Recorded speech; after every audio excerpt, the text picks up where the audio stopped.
controversy blowing up during the royal state visit to the United States, this time over the crown jewels.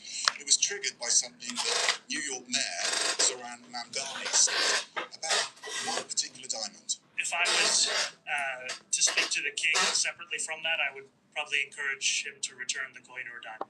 The mayor was later...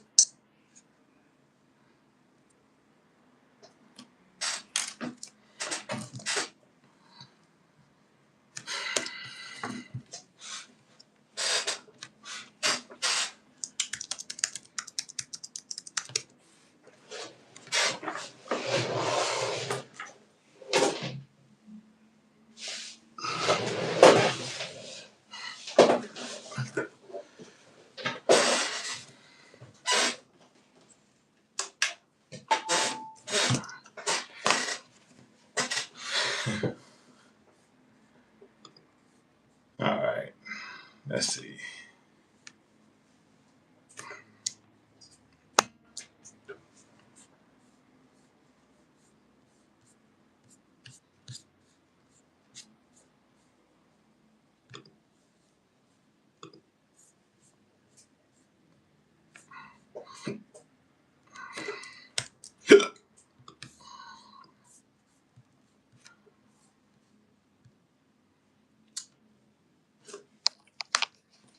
How you doing, Heather?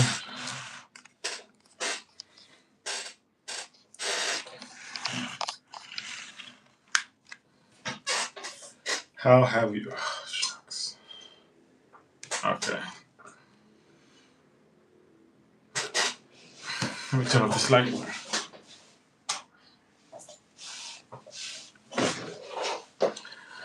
Now, let's dive into the situation with Megan Thee Stallion.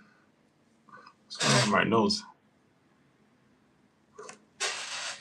Should we talk about Megan?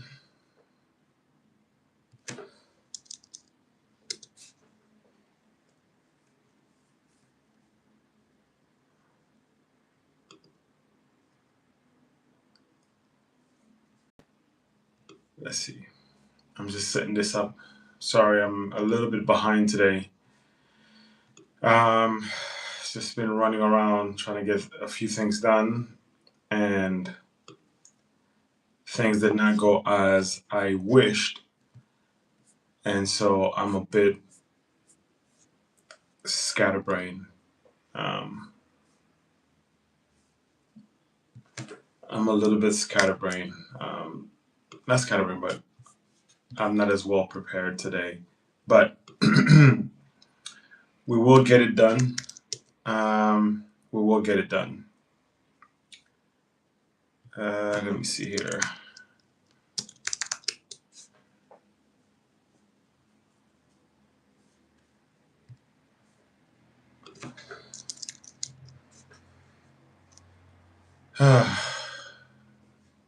Let's see. Have you guys? Have you guys seen? What's up, Leonardo? Hola, Leonardo. Tudo bem? Okay, so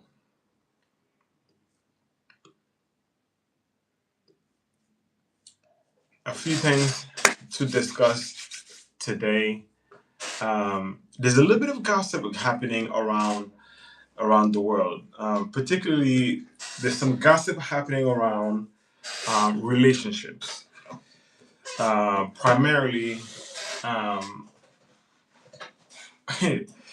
do all men cheat? That's the question I've been hearing on repeat again and again and again in the atmosphere. Do all men cheat? I'm here to answer that question, that very important question. First, let's talk about where this question is coming from. I mean, this question has been circling around for ages, right? Come on.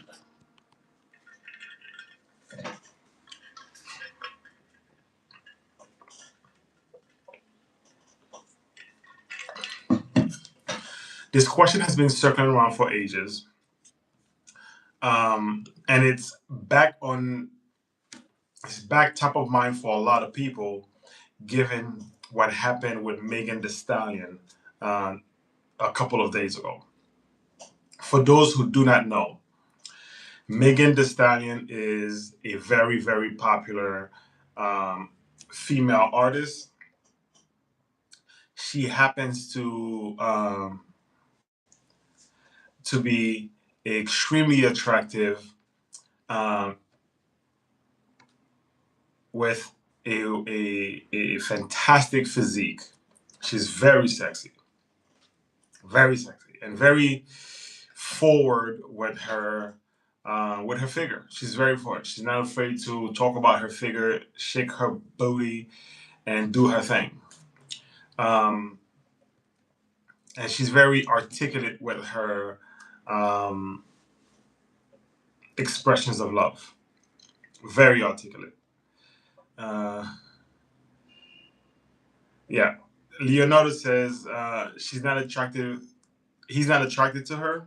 That's okay. Everybody is not for everybody. I'm attracted to her. Uh, there's a lot of people around the world who thinks she is smoking hot. Now, she recently started dating a basketball player, um, and when I say recently, it's been almost a year now. It's been almost a year since they were dating. She's dating Clay Thompson, and last weekend, I believe, at some point last Friday or Thursday or Friday, she put out an Instagram post stating that she and Clay Thompson broke up because Clay Thompson apparently told her that he could not be exclusively committed to her, and he wants to have the freedom to date other women. This is after um, she she made a huge effort. I mean, they've been very public about their relationship, very public about their relationship. She's gone, she's met his family, he's met hers. Most of her family have unfortunately passed, and so she was very vulnerable at that point. But she's met his family. I think for Thanksgiving, she cooked. She hosted Thanksgiving dinner at her house, cooked, invited his entire family there. It seems to me like everybody had a wonderful time. Everybody seems to be on the same page about that, and so everything seems to be on the up and up, right? But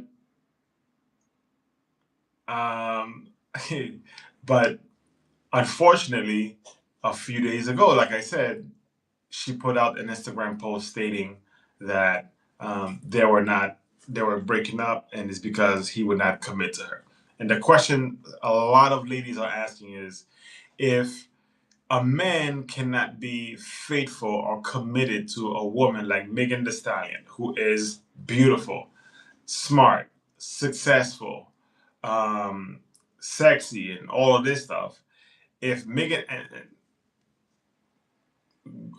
globally successful, if men cannot be faithful to a woman like Megan Thee Stallion, what chance do they have? Um, I'm here to say that you have a fair chance. You have an absolute fair chance to to be in a relationship where your partner um, where your partner is not unfaithful to you. You have a perfectly fair chance to be in a relationship when your partner is 100% faithful to you. Hey Jab, how you doing? Thank you for the hearts. Thank you. How do I? Oh. Um, How do I? There you go.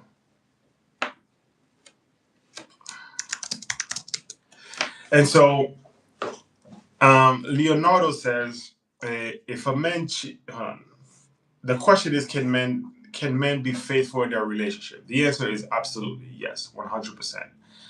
Um, I'm doing good, thank you so much.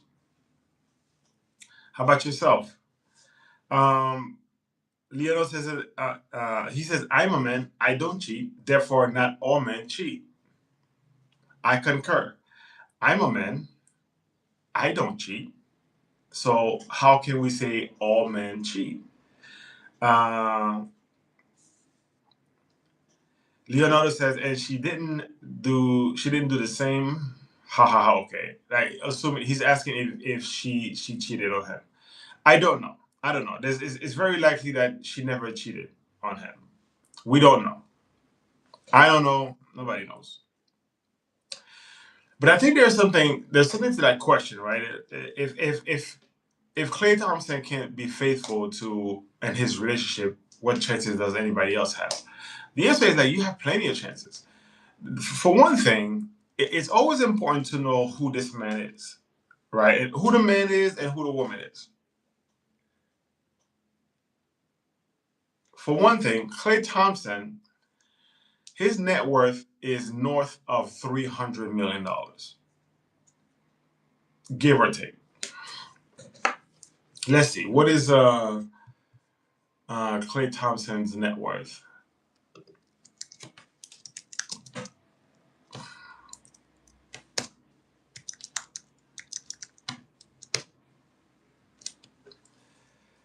Okay, maybe okay. So it's as of early 2026, Klay Thompson's net worth is estimated to be approximately $140 million, with some estimate placing him as high as $180 million, built through his NBA salary and extensive endorsement deals.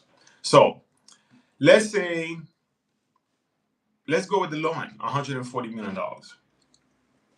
The man is worth, give or take, $140 million. That's buku bucks. On top of that, he is one of the best NBA players in the world right now, hands down.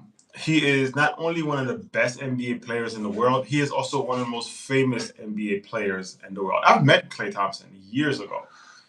Um, Years ago in California when he was playing with the Golden State. I was supporting my buddy's business, and him and his girlfriend at the time happened to be walking by. They went into the shop, took some pictures with everybody. I think my son has a picture with him actually.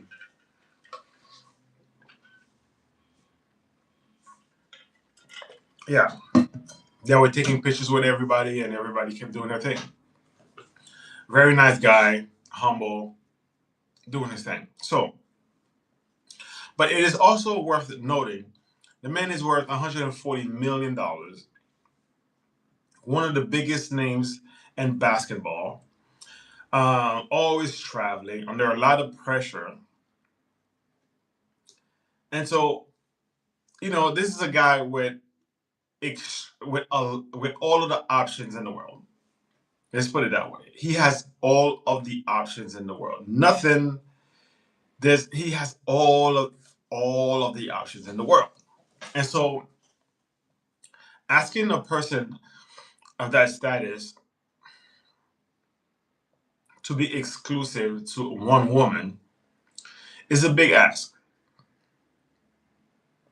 I don't know how old he is, um, but it's a pretty big ask. And I think it is.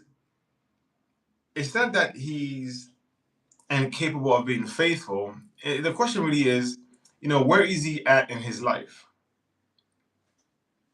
Where is he at in his life? Is he in a part or a chapter in his life where he is? What's up, Karina? How you doing? Where he wants to be. Thank you. Is he at a chapter in his life where he wants to settle down and start a family, have have a home, family, and have some stability in his life, consistency in his life. Thank you. That's the question you have to ask. What chapter is he at in his life? Thank you, Karina. That's the primary question I think every person should ask, and that goes both ways for women and men, right? Where's that person in their lives? What are they focused on? Are they focused on starting a life, starting a family, and that kind of thing? And if they are focused on that, um, do they internally believe that their relationships should be exclusive? Do they internally like there's you have to be at a point where you have to be at a point in your life where you want to be exclusive to one person. Or you have made the decision to be exclusive to one person. You can either that or you can be like, yo, you made the decision to be yeah, you're not gonna be exclusive to one person, right? Like you just have to make a decision and stick to that decision. And when you make that decision, it is your responsibility to behave that way, right? So if you made the decision that, you know what, I am at a point in my life where I want to be with one person, and I made the decision that I want to be with one person, I am at the point in my life where I want to find that one person and start a family and do XYZ. And if that's where you are, you got to communicate that to that person, to the people in your life, so that one person, put it out there in the energy in the world, and that person will be yours. But if you made the decision that you never want to be with exclusive to one person, um, and you want to have a family or whatever, but you just don't want to be with one person, that is your prerogative, right? But it is also your responsibility to communicate that with the person, with the people in your life, so they don't think that they're the only person in your life. Does that make sense? You have to communicate that to the people in your life. So if Clay communicated to Megan that he made the decision that he wants to have a single person, a single woman. He wants to be in a monogamous single, with a one woman his whole life, and communicated that to Megan, and later changed his mind, which he has the right to. I can see why things are a little shaky, but in general, it is all about what decision have you made. I can tell you, for me personally, there was a time in my life when I was running wild. There was a time in my life where I was running wild. I was running file. I was I was not a one woman man. And at that time I had made the decision that I did not want to be with one person. I wanted to be with as many women as I wanted to. If today I felt like being with this person, that's what I was going to do. If I felt like being with that person, that's what I was going to do. That was my decision, right? I also communicated that with the people in my life. So the women I was dealing with knew I was not exclusive to them. And Leonel said, "You a player?" No. So the women in my life knew I was not exclusive to them. So it was clear. And that was just where I was. I was focused on my career. I was focused on making money. And I just didn't want to be tied down to one person. I didn't feel like I was ready. I felt like I wanted to do my thing. I wanted to hang. I just wanted, play around a little bit. And when I made the decision that I wanted to be with one person and start a family and begin the steps to start a family, because I knew that if I found out one person, I would want to spend a couple of years with that person, just getting to know each other, exploring the world with each other, and just doing things like really going through the ups and downs of a relationship to see if that person is going to be my person. So I knew that it would take years for me to find my one person, because there's a high likelihood that I would date someone for a year, 2 years, and find out that they're not the right person. There's there was like all kinds of things. Maybe I would be dating a lot of people, just trying to figure it out what it was. But I had decided that I was going to be with that one person, and I knew it was my responsibility to communicate that with them. And when I made that decision because, for one, I I was working for this guy, and there was this TV show. I can't remember what it's called. But essentially, they would strap you to a lie detectors test, and they would ask you questions. And for every question you were honest about, you got more and more money, more and more money. And so I remember him saying, like, when his wife, he's like, he was a married man at the time. He said, I would love to go on that show. I would make a fortune. I would win easily because I don't hide anything from my wife. I don't cheat. I don't lie. I am completely transparent with my wife. And I thought to myself, man, that must be a great feeling. Just to have no secrets whatsoever with your person. Like, you are a team and you're moving forward towards one direction. You're locked in. I thought that was awesome. And so when I made the decision that I wanted to find my person, I communicated that. I told them what kind of relationship I wanted to be in. And so I went forward with that decision. And once I found my person. I've never been unfaithful to my person because she's my person, right? And so, just like Leonardo, I invite you to share your experience. Um, and I know many men, I know many of my fellows, my male friends, they all have gone through they all go through that. They have that same experience. All of my guy friends who are in long term relationships or who are married and all that, they don't cheat. They don't cheat. We You would see us and think that we're the most boring people in the world, but we have the best time. Like, I've gone to Las Vegas a bunch of times with my friends, and we hung out at the house.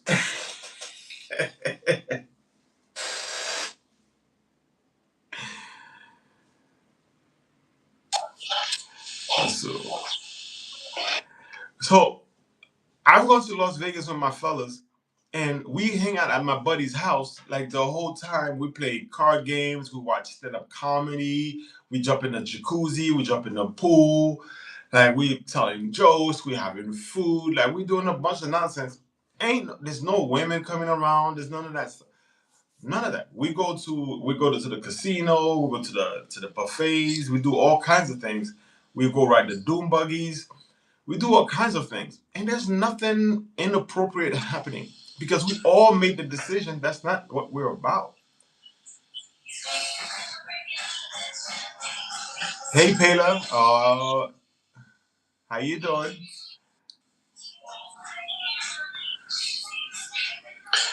Bro, Yeah, I'm Ricardo. 40.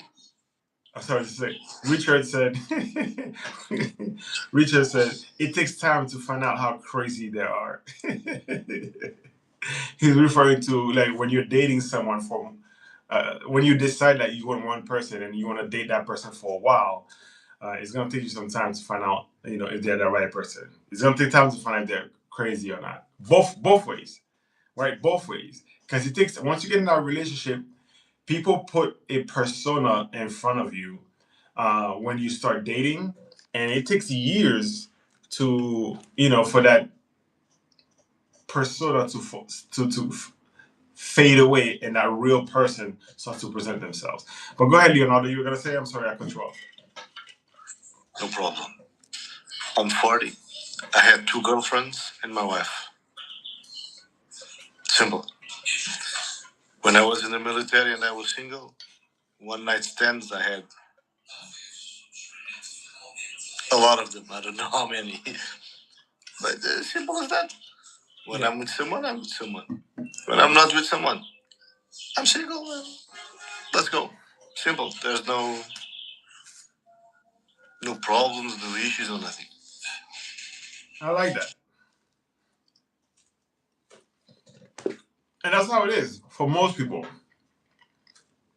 Most men will, most average guy, even if they call it those high value men. Most high value men or most men, when they made that decision for themselves that they want one person, they're gonna go find that one person and they're gonna share their world with that person. But that guy has to make that decision. And it's the same thing for girls. People are under the impression that women don't cheat. Women cheat. What's up, Heaven? How you doing? Women cheat too. Please believe women cheat too. And I don't know how it is for women. So I invite the ladies in the chat to jump in and tell me how you guys go through that decision. Because for guys, it is very mathematical, but it is very it's not complicated. It's straight up not complicated. When we decide that ah, I've had my fun, I did my thing, I know now what kind of woman I want and what kind of woman I want to be with and what it will take for me to be consistent and committed to that relationship for a lifetime. I've tried enough things. I like this, I like that, I like this from you, I like that from you. I got in all of the parts that I know what I want in my woman. And I'm gonna go look for that girl. And when I find that girl, I'm going to be committed.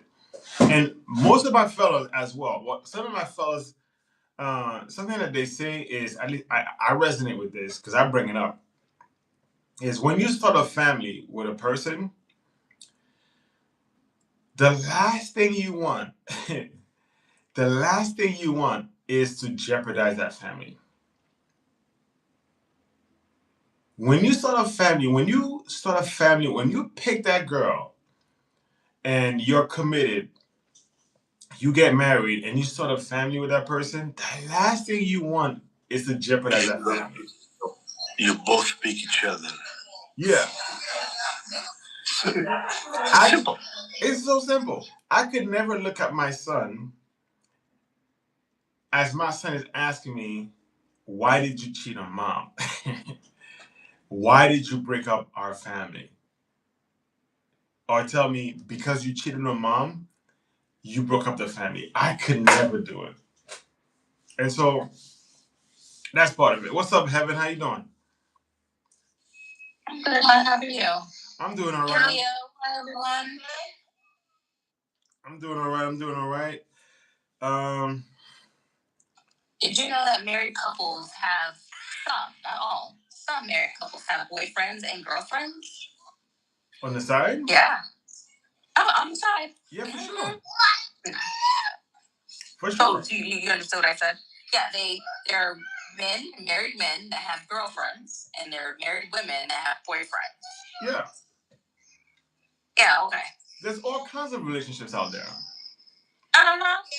All kinds. I'm not one to judge. But women, when we cheat, it's different.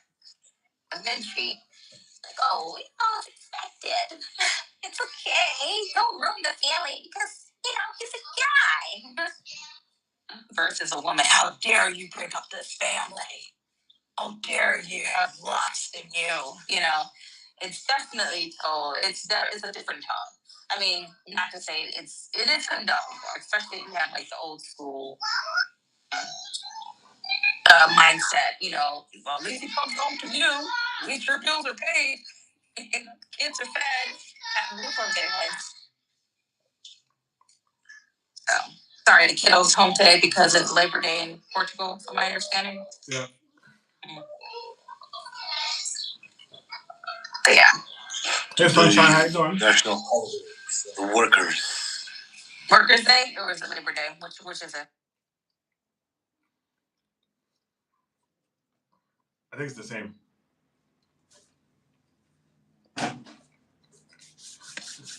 Okay. But Leonardo came in timing. But yeah, they have boyfriends, girlfriends, And but guess what? There are men who don't even know that their women are their wives have boyfriends because they can cover it up so good. Oh, hold up, Sunshine. I mean, not Sunshine. Monica, I missed that comment. I'm gonna look back. I'm gonna go back and read the comments, but I want to get you guys to think about something. Is it, given your experience today, given everything today, Richard? I'm gonna read your comment. Give me a sec. Given your experience today and everything happening today, um, your knowledge and all of it, should couples have an open relationship? Because there's a lot of it. There's like, sometimes it's like the couples, both parties have the right to have a boyfriend or girlfriend, uh, or one person, he does or she does or whatnot. So the question I would ask you, let's say you're, if a couple, if a person in the couple has a high libido and the other one does not, has a low libido, should that couple allow the person with a high libido to go do their thing outside as long as they're being safe and there's no attachment? That's my question for you guys. Let me read the comments right quick, and then I want to hear your answers, chat. Richard said, Hepe said, "Hello, Mr. Rudy. Hello, how you doing, my man?" Richard says, "It takes two." Okay, yeah. There's a saying in England: "Why go out and buy the milk when you have it at home for free?" I've heard that saying. He continues by saying, "I give the girl the respect she deserves, but if she comes and brings the drama, she's getting kicked to the curb." Women can't even pick the right dress. How they gonna pick the right man? That's cold. That's cold. All right. There's some comments in here as well. Manu says good after. Where are you at? Where'd you go? Manu says good afternoon, beautiful people. I think he's talking to me and my ego. Karina Karina says, and be honest, and she says yes, people can be in a monogamous relationship. She's like, you need to be honest with your partners. Oh snap. Leonard. Oh man, I'm way behind on the comments.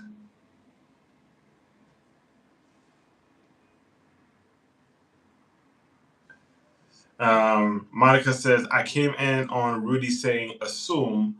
Well, thank you, but I ain't that assume. Manu said, always do a background check on that person. Damn. Monica says, wait, what? Two girlfriends and a wife? That sounds expensive. Monica continues and says, I have 4 kids and one almost husband, and I'm okay with that too. There you go. Leonardo says, one girlfriend from six when she was when he had one girlfriend when he was 16 to 20. The second girlfriend from 20 to 22. Girlfriend slash wife since 2010. 2010. Okay, that's a committed relationship right there.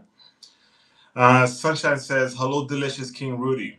Hello, Sunshine. How you doing? I see you on this platform. Monica says to Liano. Let me see. I'm trying to read through the comments real quick so I can hear your responses to my question. Manu says both people have to be in this on the same line of thought.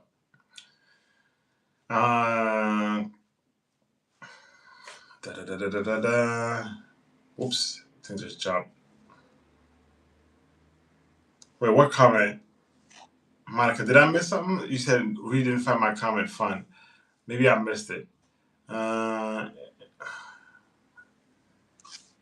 Leonardo says, if you are married to me, you couldn't hide nothing.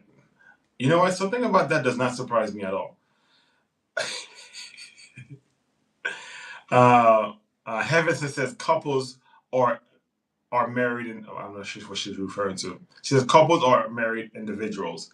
Sometimes I get so late in the comments that someone will ask me a question from something I said before, and I missed the context. So I apologize. I apologize.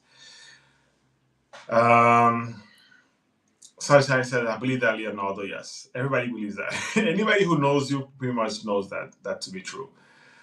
Uh, yeah, Monica says there's too much drama. Too much drama will be attached to it.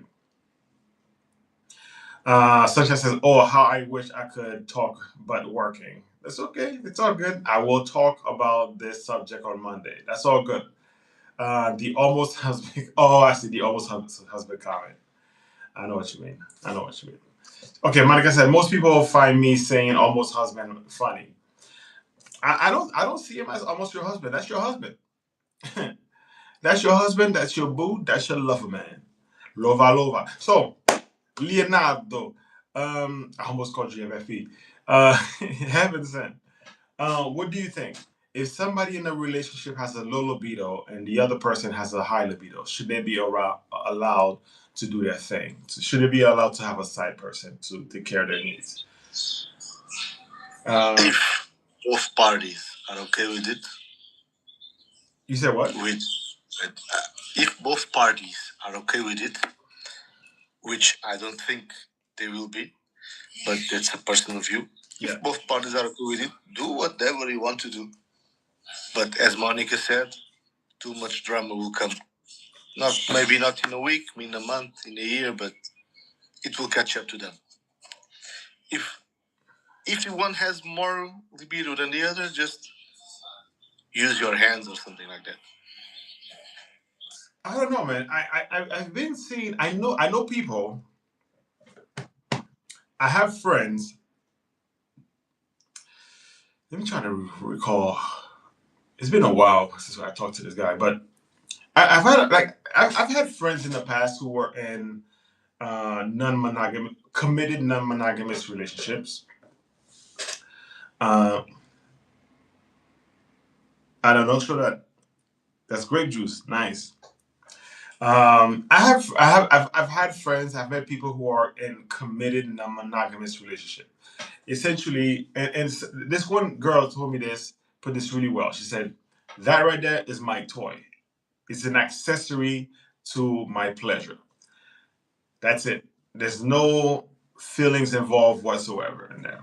It's just that, and then I am deeply head over ears in love with my guy, and that person over there is just a toy. And I like."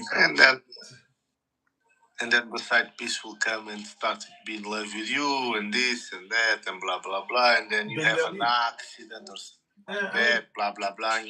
Is it? If you're asking, everybody's free to do what they want to do. Everybody's free to do what they want to do. Yeah. Yes, good. Let's do it. No problem. But too much, let's say, innuendo will be attached to that situation.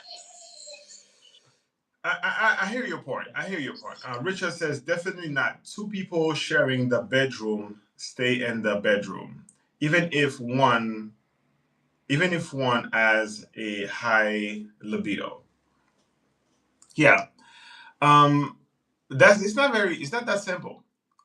Okay. So let me. There's two different here that I want to hear from Heaven. So there are people uh, who are in relationships and committed relationships that are not monogamous. Like they have a person on the side. Maybe sometimes that it's one person. Sometimes it's random people, right? Because they don't want to be seeing that one person too much because that person might have developed feelings and it can get complicated. They prefer you know hug, keeping one person for a little bit, then move on to the next person and so on. Um, so there's all kinds of ways they play this. And I also know people who have been in long-term committed relationships, monogamous relationship, where one person's libido is when their partner's libido is not doesn't match their libido, and they are miserable. They are miserable. but they don't leave that relationship because it's a marriage or maybe there's kids or whatever the reason is. But they're miserable. They're not happy. They're not fulfilled. And so it's not as simple as, well, use your hand. There are other ways to take care of yourself, and they don't want to put that pressure on their partner, because if their partner doesn't desire it, then they don't want to be with them. Right? They don't want to force their partner to be intimate with them. Right? And so they just don't want to do that. So there's a lot of different relationships out there. It's not black and white. It's 50 shades of gray. Heaven, what are your thoughts? Oh, wow. Lot to unpack here, right? So I agree with Leonardo, right? He brings up a good point, because we don't know what happens. We could say as much as we want, but if two parties, husband and wife, same sex, agree on, hey, have an open marriage, then that's entirely up to them. I mean, it's highly unlikely that will happen, right? Because once you're in a union, there shouldn't be anyone else sharing your bed. Whether it's a business trip, it doesn't matter. No one should be sharing your bed. But I know people who have low libido and have their marriage struggle. Using a hand, as to your point, Rudy, isn't adequate. It's just isn't sufficient. So yeah, the only, like, one of them is really close to me, and I suggested sex therapy. And then also make sure it could also be a health issue. Hypertension can lead to low libido, blood sugar, things like that. So try to find the underlying issue. But a lot of times it does result in the person stepping out. But then that's the risk you bring, right? Bringing in the drama, like Monica said, bringing in unwanted diseases, bringing unwanted pregnancies. And there's just so much that comes with that. So yeah, it's entirely up to the person, the individual. And I'm sure they've known this before they tied the knot. If libido wasn't a topic of discussion before, along other things, finances, health issues, etc., then that's their issue to try to work out. But that's my opinion. I personally would not want another person in my bed. I don't share men. I'm not into women. So yeah. If I'm the person with low libido, in my marriage, obviously I'm going to try to get down to the underlying issue. I'm not going to invite another woman into my bed. To Leo's point, you bring emotions, unfolds, and everyone has some really good points in here. So it does get very, very complicated. For something that's supposed to be fun, to fulfill that void could become very, very complicated and risky. That's my 2 cents. Yeah, it's I mean that person. I see a lot of people saying sharing your bed. Like, I want to make sure that it's clear that you don't. That person doesn't have to be in your house. I don't mean. I thought at first I assumed that everybody was saying that sharing your bed as metaphorically, but yeah, even I don't think I've ever met someone outside of Puff Daddy who is okay with that person sharing their bed.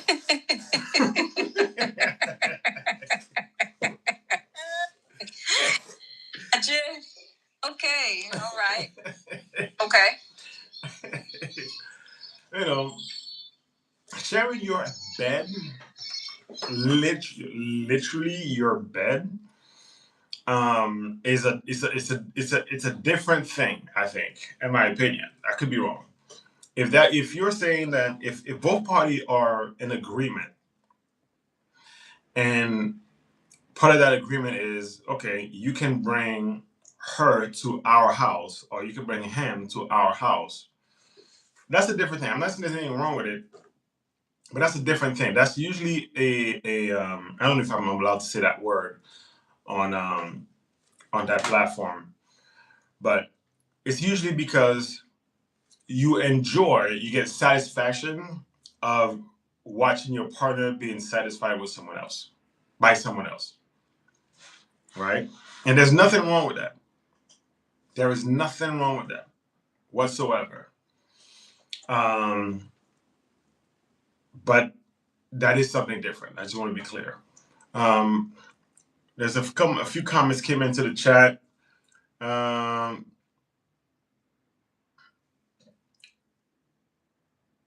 Jab said, "Sam, I wouldn't want to share my bed with more than one person and one person only." There you go. It's not for everybody. So when they say the statement in terms of sharing bed is not literally, right? It's more in the figurative sense. Sharing the bed could be a person, place, or thing, right? It's just that I'm not sharing my husband. In other words, Yeah, that's what I was. Yeah. That's what I was assuming that, Heaven. I was assuming that, but as I'm reading some of the comments, I think that some people are saying that as very literal, and so yeah, thing. Yeah. Um, Sunshine says, there's a few. I missed a few comments. Sorry. Uh, oh man.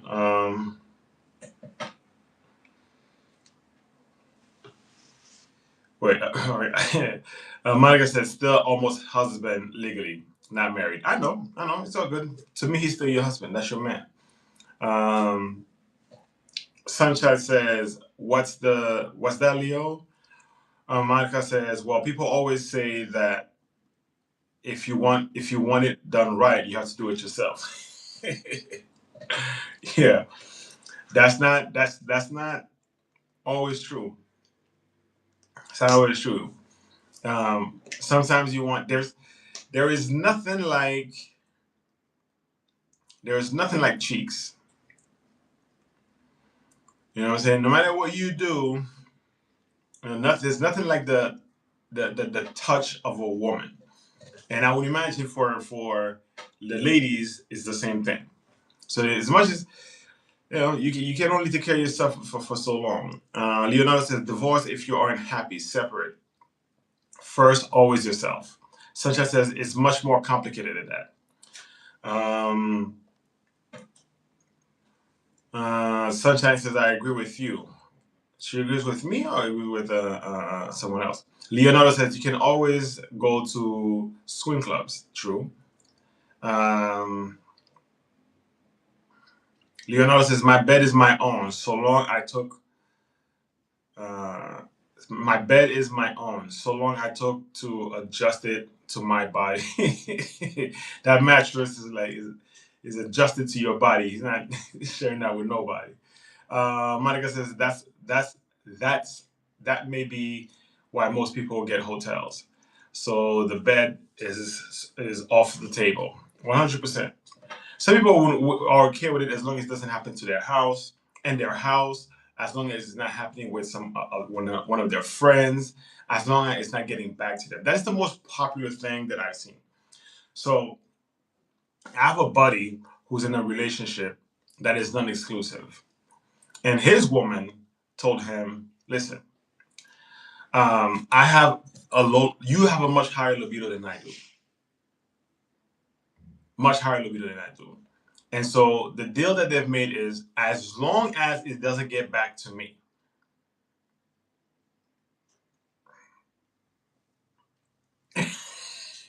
Monica says, I'm not gonna read that. She's her thing is like as long as it doesn't get back to me and it's not in my face. So you do what you gotta do to take care of your needs. But it can never get back to me. I have to I can never see it because if I see it, I cannot unsee it. If I see you with another girl, I cannot unsee it, and it can never get back to me. I don't want some girl calling me talking about I've been with with your man. I don't want someone to see you with some girl and they come back to me and like I saw your man with this girl. It looked like they were a little too friendly. And I don't. It must not exist. I have to be able to deny. I have to be convinced that it doesn't happen, but I know it's happening, and that's what he does. He's like, his thing is, he usually plays out of town. It's usually short relationships, short interactions.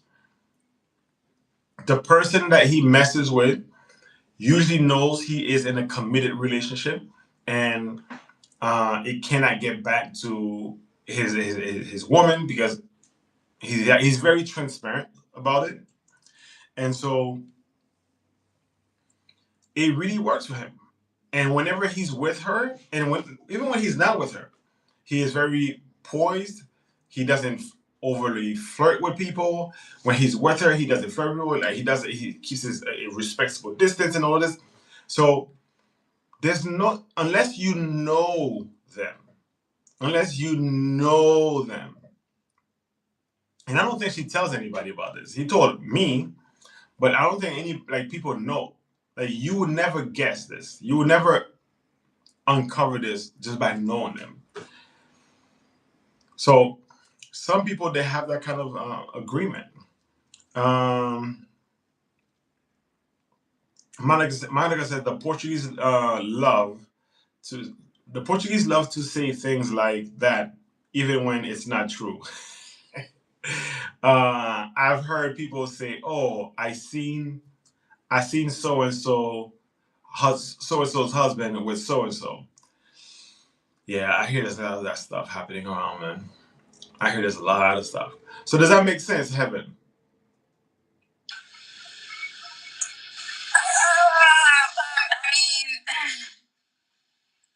Cheating doesn't make sense, and people no. may what you're describing. If that person, it's an individual thing, individualistic thing. I wholeheartedly, I'm not. I don't believe in cheating. I never put myself in a position to cheat. I respect myself and I respect my partner. Um, I don't care how. I, no, no. And that's just me. And that's just me because maybe I do have that self control. Maybe I do have that discipline. Maybe for those who haven't cheated, understand the ramifications when doing so. So, low libido, I don't know. I personally, and I'm not judging anyone. That's between you and your God, your higher power, whomever you believe in, if you believe. But it's not for me to judge. You cheat? Oh, okay. I know friends who are married who have cheated, and suffered the ramifications of the outcome of that. So, yeah. Yeah.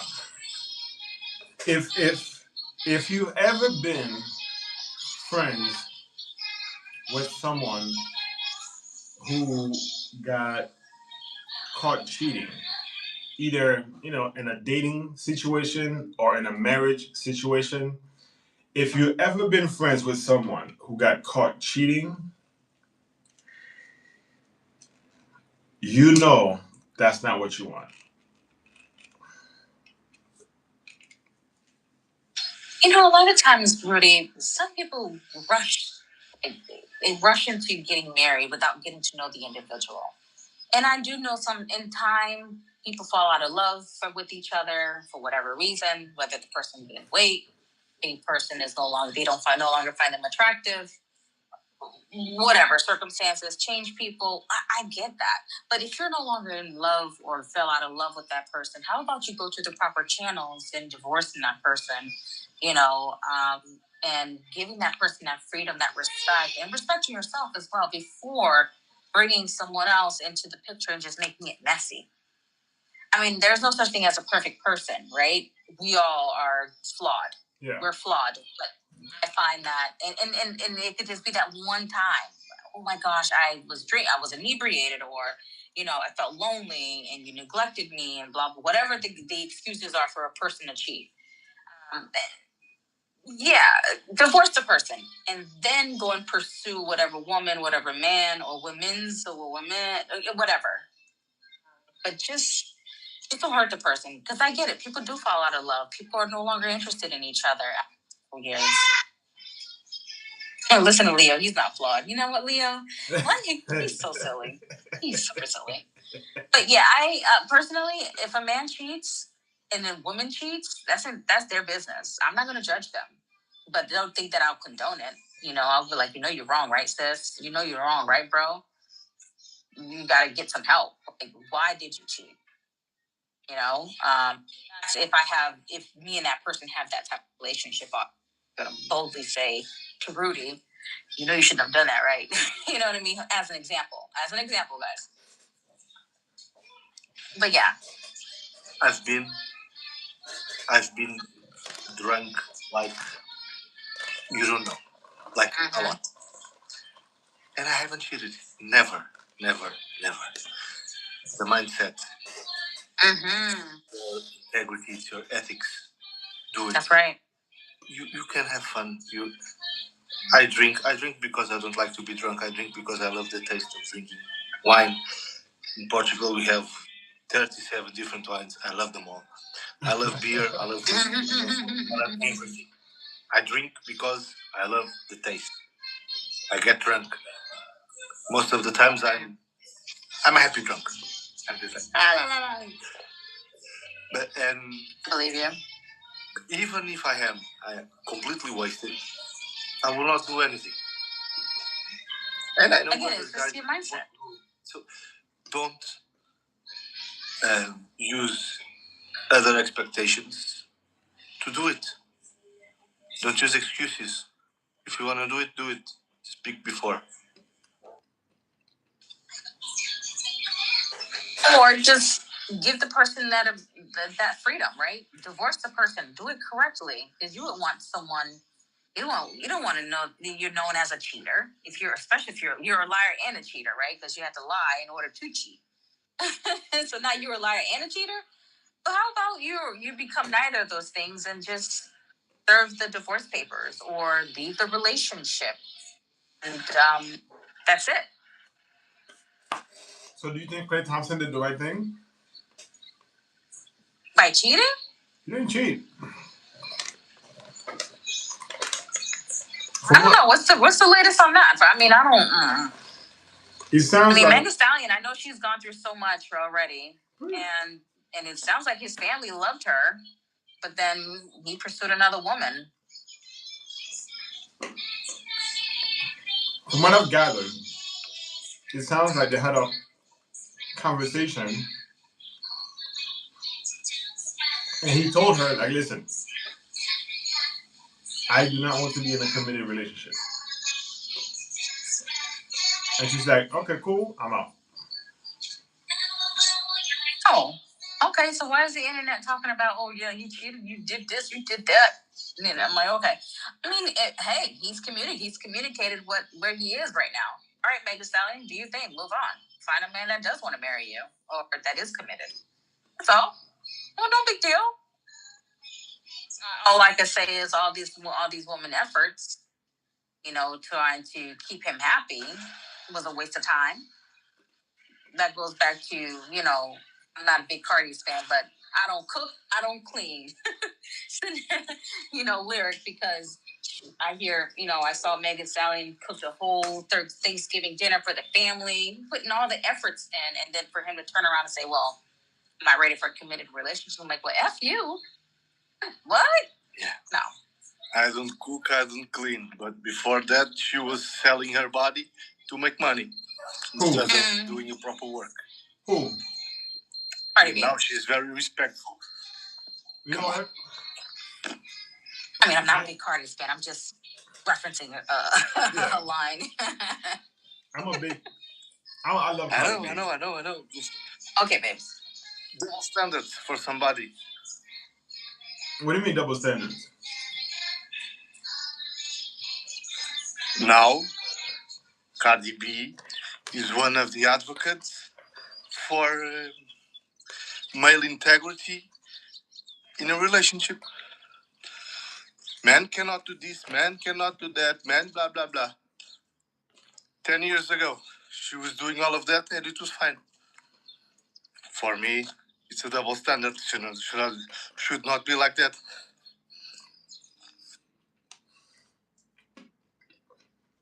What do you think? Heaven? I don't follow Cardi B. Even when I see her messages, anything Cardi B, I just scroll up. Mm.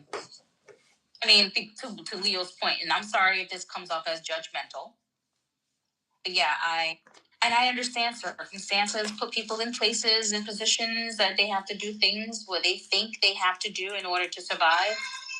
I get that. But yeah, I have nothing to say about Cardi B. I like her now. I feel like she's much calmer. She's a good mom, from my understanding, and that's it. But yet she continues to feed our generations with nonsense from the snippet of music that I hear that she puts out. So Yeah. I don't know. Totally get it, but she needs to do what she has to do to survive, to put food on the table, everything. She doesn't have to advocate for it. It's what she did for a long time. Now she changed her heart. Good for her. Good for her followers.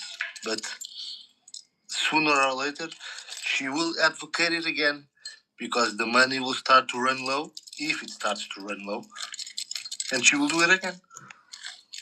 And then her followers, male and female, and all the other genders that there are, will advocate it again.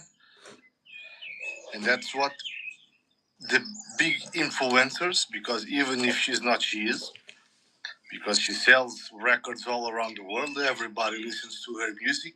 Everybody knows how to sing her lyrics. It's what she's advocating. Oh, but it's just music. Yeah, but there's a lot of types of music, if you know what I mean. Yeah. I personally feel a little different about Cardi.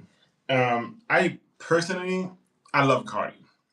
Um, that being said, I don't know much of her music. I like who she is. Just Go ahead. 2 seconds because I have to switch off. Not just Cardi, not just this and that, all of them. When I speak and I give an example, but I'm regarding to all of them, if you know what I mean. Yeah. It's stupid. Just like those guys that sing, "Oh, shoot the police." Not just one. Sorry, pew pew the police. Not just one time. A lot of times. There are a lot older rappers and hip hoppers that said that in one song, and then they changed.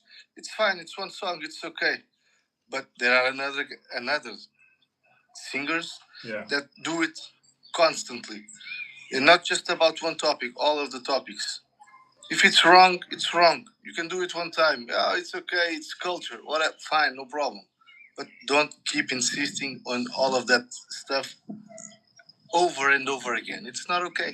Okay, so let me ask you this question: Just if you feel that it's not okay for musicians to do it, is it nobody.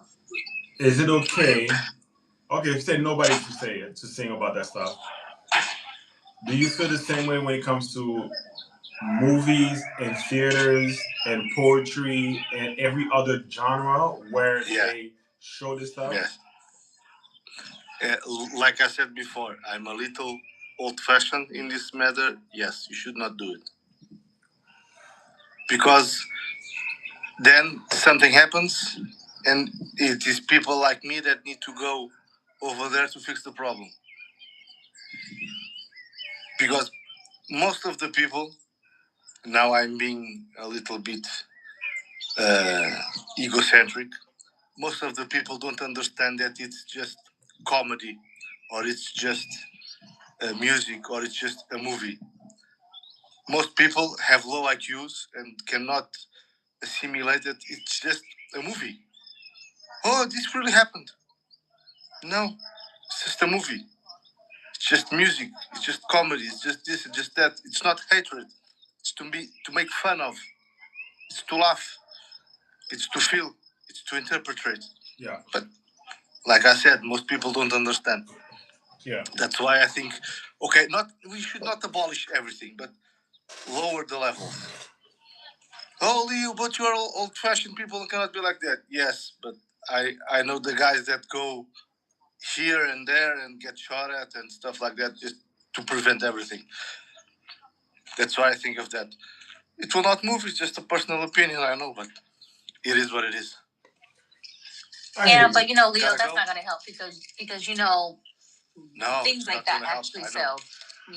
But they are. But one thing I do give both Canadians and Americans and everyone else is that there are measures put in place, right? Viewers' discretions are advised. Parents, you need, parenting. Parents need to parent, right? Now, I'm going to talk against myself. Viewer discretion should not be advised. Let it go. If you're going to do it, don't restrict. Open it to everybody. But if you are going to restrict for everybody. Because the forbidden fruit is the most wanted one. Oh, of course. Absolutely. And when this is where parenting comes in, right? That's where parenting will come in. Right? So education comes from exactly. the house. Mm-hmm. Exactly. I was just about to say education. Comes from school. They teach you math. But education, treat the next guy respectfully. Being here, talk with on TikTok with the different people respectfully comes from inside the house, from your parents, from your grandparents, from your uncles, from your family, from your friends. You gotta know with whom you should surround yourself with, and then upgrade and be better. I will be back. I need to take care of some stuff, but I will be back. Okay. Okay. I will listen, and I will text something if necessary. Okay. Make sure you listen on the other platform. Love you all. Thank you, Leo. See you later, honey. So, a lot to unpack here. See you, Leo. There's a lot to unpack here. The first thing I want to touch on is Cardi B. I happen to be a huge fan of Cardi B. That being said, I don't know much of her music. I only know the singles that hits radio or that are trending on social media. Those are the songs that I listen to from Cardi B. I'm not such a Cardi B fan. I'm not a huge Cardi B music fan. I don't buy the album and listen to the thing, from front to back and kind of dive into the lyrics and all that stuff. I am a huge fan of her as a person, um, and I love her story.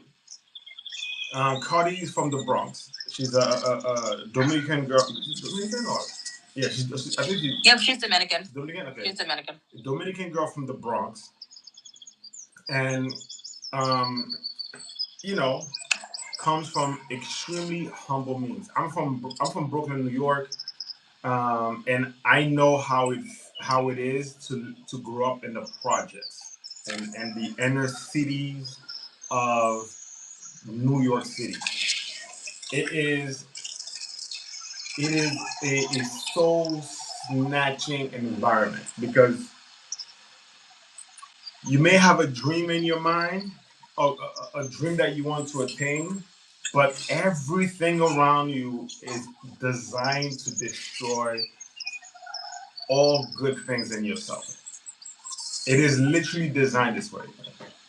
Um, and this is not exclusive to New York. In a lot of inner cities and poor neighborhoods all over the world, it is usually those environments are usually are designed for like that. But in New York, you have 300 apartments in one building, and everybody in there is just struggling. And so when you come up in the world, and I don't know how old she was when she got into dancing, but she just had no other options. And I know how it feels like to have no other options, um, to have no options at all, and you have to put money on the table. You have to eat. You have to put food in your belly. You have to pay the rent. You have to keep the lights on. You have to keep the heat on because um, winters in New York are brutal, brutal. You have to turn the air conditioner on during the summer or have a fan on because the humidity in New York can be you can literally you can you can wake up during the summer in May. You can wake up in New York with a T-shirt and have to change your T-shirt multiple times because you'll get drenched just from the humidity. It's like that. And I know how it feels to like just to have nothing. I know how it feels to have nothing and you're hungry, you have responsibilities as you're becoming an adult. You know, your parents may not have many options themselves. And so, I don't fault her for, for dancing, for finding a way to make some money. I admire the fact that, you know, that she didn't allow the environment to destroy her dreams, to destroy who she is. And I respect the fact that she didn't hurt anybody. It's much easier in New York to go into business to if you're from the inner city, it's much easier to do something illegal to put food on the table. It's very easy to do something illegal to put food on the table, from stealing to dealing to uh, trafficking to all kinds of things. And so she decided to take a legal route to do what she needs to do. And if it's likely not something that she would have chosen if she had the means, but she didn't have the means. Therefore, she did what she needed to do. All right. Now, her personality in the beginning, it drove me crazy. The and all the screaming and all that. I don't like people who scream. And Cardi screams a lot. But she kind of made her way. I don't know. She kind of made her way to on television somehow, on social media. She became a social media personality.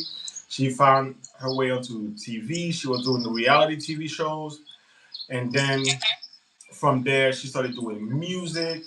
And throughout every single process, people were like, "Yo, you're too ghetto. You're too this. You're too that. You used to this. You used to that." And blah blah. People kept throwing it in her face, trying to put her down, and she kept her dream alive, just like she did in the club. She kept her dream alive. She kept focused, and she kept doing her thing. And and now, I mean, this girl, her net worth is north of $100 million. $100 million. She's one of the biggest pop stars in the world. I see her talk about relationships. I see her talk about people. I see the way she treats the way she talks about her kids, the her ex husband. This is a. I mean, there are still things that I don't like. Let me rephrase that. There are still things that I don't agree with, but when I see her talk about, her family, for example, she's like, "Yo, my kids, they don't have to worry about nothing. I give them everything they want. The only thing is they have to work hard." So her kids are like, they get up in the morning at like 6 a.m. They are in like they're doing chess clubs. They're in like tennis. They go to school. They have after school programs. They are they are learning sports. They are learning. They have private tutors to help them advance in mathematics and reading and all of this. Like their entire lives right now is all about learning and developing skills. She says, "I want them to be 10 times better than I am." I love that. When I hear her talk about relationships, she's like, I remember at one point she's like, "Well, women are always upset about this, about 50-50." And she's like, Cardi B was like, "Yo, what do you mean no 50-50? Or the guy's supposed to provide everybody?" It's like, how are you gonna build? an empire when there's only one person putting in.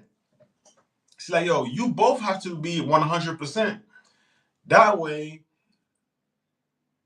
if he's bringing 100% and his part is taking care of the bills, your 100% can be like, yo, we're starting this business, or we're gonna invest in this, or we're gonna invest in that, and we're gonna do this, and we're gonna do that, or maybe she's taking care of the kids, and then he's that. Like everybody has to be 100% at all times.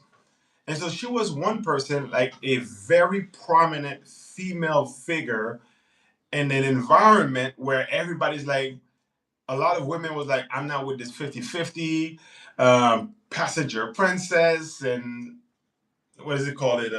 Princess life. There was another thing that they call it, posh life, some crazy thing. When everybody was like, oh, no, no, no, we don't do this, we don't do that. Was that? Not era, but era. You're far away. I can't really hear you. Soft girl era. Yeah, soft girl era. Oh, God, I can't take that. Yeah, I'm in my soft girl era and blah blah blah. She's like, what is that? How can you be with someone as you're trying to build an empire and you just worry about yourself and worry about doing nothing? Like you both have to be at 100%. That's how you build an empire. And so she was a prominent voice to a lot of women who were listening to this, to these girls on the internet saying like, no, if he doesn't take you to Nobu, if he doesn't take you to on a trip within the first month, if he's not paying for everything, if he's not this or that, then he's not the right man for you. He doesn't care about you. He doesn't really love you no more. He's not this and that. I want, it was just, when there was a lot of noise, she was a crisp, clear, mature voice to break the monotony. And I think that was really powerful. It helped a lot of people out there kind of be like, oh, wait a minute. If Cardi B, who's rich as hell, is like, and is at the time was dating or married another guy who was rich as hell, if she's saying like, yo, we both need to be at 100%, who am I to say that? Right? Like we all that's how she got here. And so I think that was a really positive thing as well. So I think even when, you know, I see a lot of people talk, a lot of bloggers that they attack her husband, her then husband. A lot of bloggers say awful things about her children, and she'll sue them. She'll sue them, and in that process, and I noticed that she's usually not. I could be wrong, but from the things that I've seen, she's usually not malicious with her lawsuit. She's not trying to destroy the person. She's trying to make sure that that person is corrected. She's trying to stop it for one. She's trying to stop the person from spreading nasty rumors or saying nasty things about her family. And she wants to make sure that the world knows that if you say these things about her and her family, you're gonna pay a price for it. I get the same thing from her as well. Right? Like she's very mature about the way she approaches things. She's not malicious. She doesn't strike me as a very malicious person. I've seen other artists, especially female artists. I see people, they're always screaming at their team. They're always screaming at their team, saying like, "Oh, this is that line. Somebody's gonna lose their job. Somebody's gonna get fired. This better be fixed." And blah blah blah. I'm gonna fire this. I'm gonna fire. She doesn't do that. She's uplifting her team. She's always uplifting people. She's always very crisp about her things. She's not a malicious person by nature. She's not one to be played with, and she shouldn't be. But she's not malicious. She's kind of looking for drama, looking to put people down.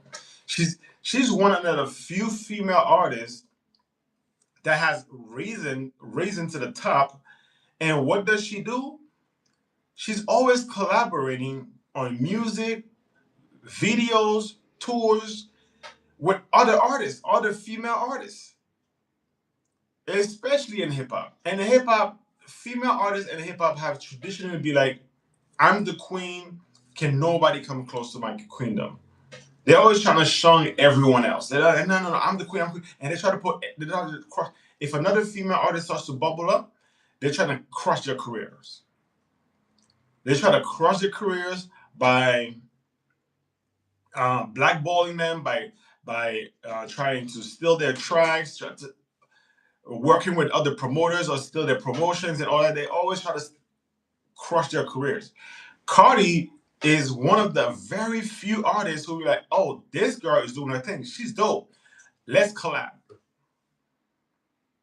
Megan was growing, but as soon as she collabed with Cardi, it went like this.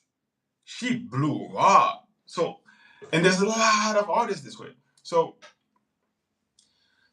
that's another. I think I respect the way she does it, and I respect she's very she's very ghetto in her way of doing things. Like she's very like whenever you talk, like she's very hood. You know what I'm saying? Very street. You know what I'm saying? And I love that about her. Like she speaks. She's from the street. She speaks to her audience, and she's not spewing garbage to the audience. Even when she got a divorce from her husband, she could have gone around and trashed him like many people do. She didn't do that. She took the mature approach. Even though the guy cheated on her multiple times, she took the mature approach. She's usually not dogging him out, from what I've seen. She's usually not dogging him out. She's usually not trash talking him, or any of that. And I respect that. I respect someone who is mature enough to realize I have children with this person. It's not in my family's interest to dog this person out. We're building an empire, even if it's as separate entities. At the end of the day, these kids are going to inherit all of it. So they need to be on the same mind track. So I just have a lot of respect for her for doing things the way she did, coming from where she came from, and doing her thing. I have so much respect for her. Thank you, Galaxy. I appreciate you. I have so much respect for her, and I like her a great deal. She's made bad decisions. God knows I made plenty, and I will make plenty more. I will make plenty more. And if this, you know, influencer thing works out, not if, but when it works out, God knows I'm gonna make some bad decisions in the future. God knows it. I'm gonna make some.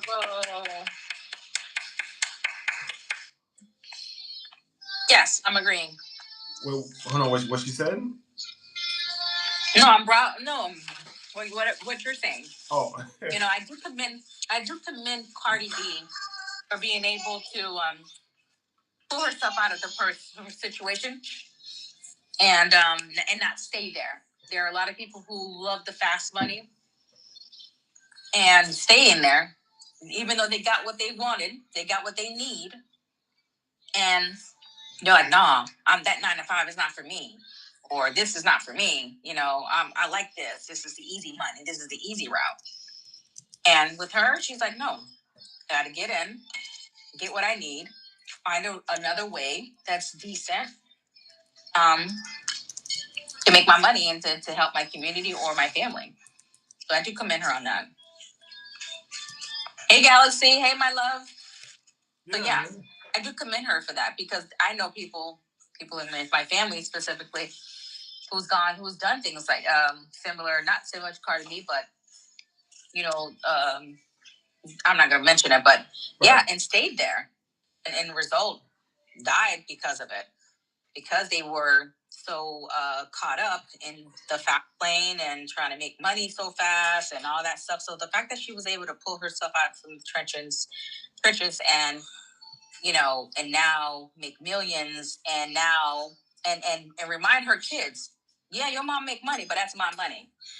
Take her kids to the Dominican Republic and remind them where they come from and where her parents are from. Yeah. They don't have nannies there's no nannies with them. There's no butler cooking for them. They're the one picking up chickens, and they're going back to their roots. Yeah. So I do commend Cardi in that sense. She's like, no, they learn a second language and know how to speak Spanish. She has tutors. Cardi B will let you know she's not the brightest, but because she makes the money, she's going to make sure her kids are. Mm-hmm. That I do commend her for, 100%. Heck yeah, the kids are gonna be when she's said and done. The kids are gonna be able to take what she's done, and take it to the next level. And yo, she's 2 knees in a house. What? Yeah, yeah. I have so much respect for her, man. She's yeah. She just did a tour where she was the only artist on that tour. She did 30 dates, sold out every single date. She brought Little Kim out. She brought Foxy out. She brought Missy Elliott out. She brought a lot. She brought so many artists out. I'm like, yo, man, this girl started from nothing, and I can only look. And maybe my respect for her is deepened given that I'm doing this, because I know it is very hard to get in front of people and just put yourself out there. It is very difficult to put yourself out there, to be judged and so on. Coming from where she came from, like before she went on tour in January, right? So last year, I saw her doing an interview. She said people were asking her like, okay, she was pregnant. She had just given birth to her baby, like November, December. I'm starting to realize I know more about her than I think. But she had given birth to her baby like November, December, like end of last year, Q4 last year, right? And people are like, yo, why don't you take a break to kind of recover before you go back, before you go on tour? She was like, no, I'm not taking a break. She's like, I know, like I grew up seeing my grandparents work to the bone for no money, for next to nothing. I grew up watching my parents, my grandparents, work in the field, work outdoors, crazy under the crazy summer heat or the cold winter. I see them put up with all kinds of nonsense for next to nothing. And she's like, yo, who am I to say that, oh, I can't go to the gym, work out, and prepare for a tour where thousands of fans are gonna show me nothing but love, and I'm going to make millions of dollars in the process to do something that I love and to do something that is going to entertain and give hope to millions of people. Who am I to do that? And she was like, I'm going to not complain. I'm going to stay focused. I'm going to get my butt up every morning, go to the gym, do what my trainer says, eat what he tells me to eat, work hard, do this tour, and I'm going to enjoy it. I am not going to complain about it. And she did. She did. She worked her butt off right after having a baby, worked her butt off, going through a breakup, or what appeared to be a breakup, or a difficult time with her current boyfriend, raise her family. She's still raising her family. She has what's the word? Primary care. Is that the word? She has primary custody of her kids, so she's the one raising the kids. She continues to raise the kids, make sure the kids are getting the proper education, getting everything that they need, while preparing for a tour. Not just and preparing for a tour is not just about going to the gym. You got to put the show together. You know, the outfits, the stories, the this, the that, the stage. You're responsible for saying yes or no to all of it. Did all of that and then goes out on tour, did 30 dates. 30 dates and crushed it, sold every one of them out. I have nothing but respect for that girl. I don't agree with everything, but I agree with most. And that's more than enough for me. Nobody's gonna be perfect. Nobody's gonna do it the way I would have done it. And I have to respect them for the way that they did it. You know what I'm saying? Like maybe I would have done it different. Maybe not. Maybe if I get to that stature, I'm gonna make a mistake that's going to ruin everything. Yo, hold up. Heaven. Hold on. Let me respond to that. Let me respond to that. Yeah.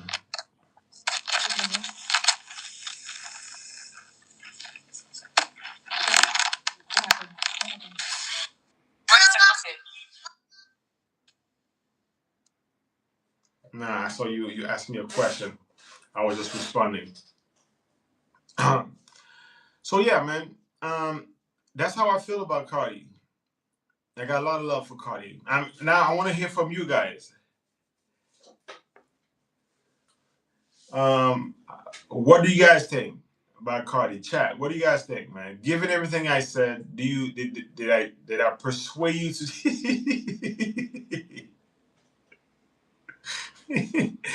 did I did I persuade you to change your mind?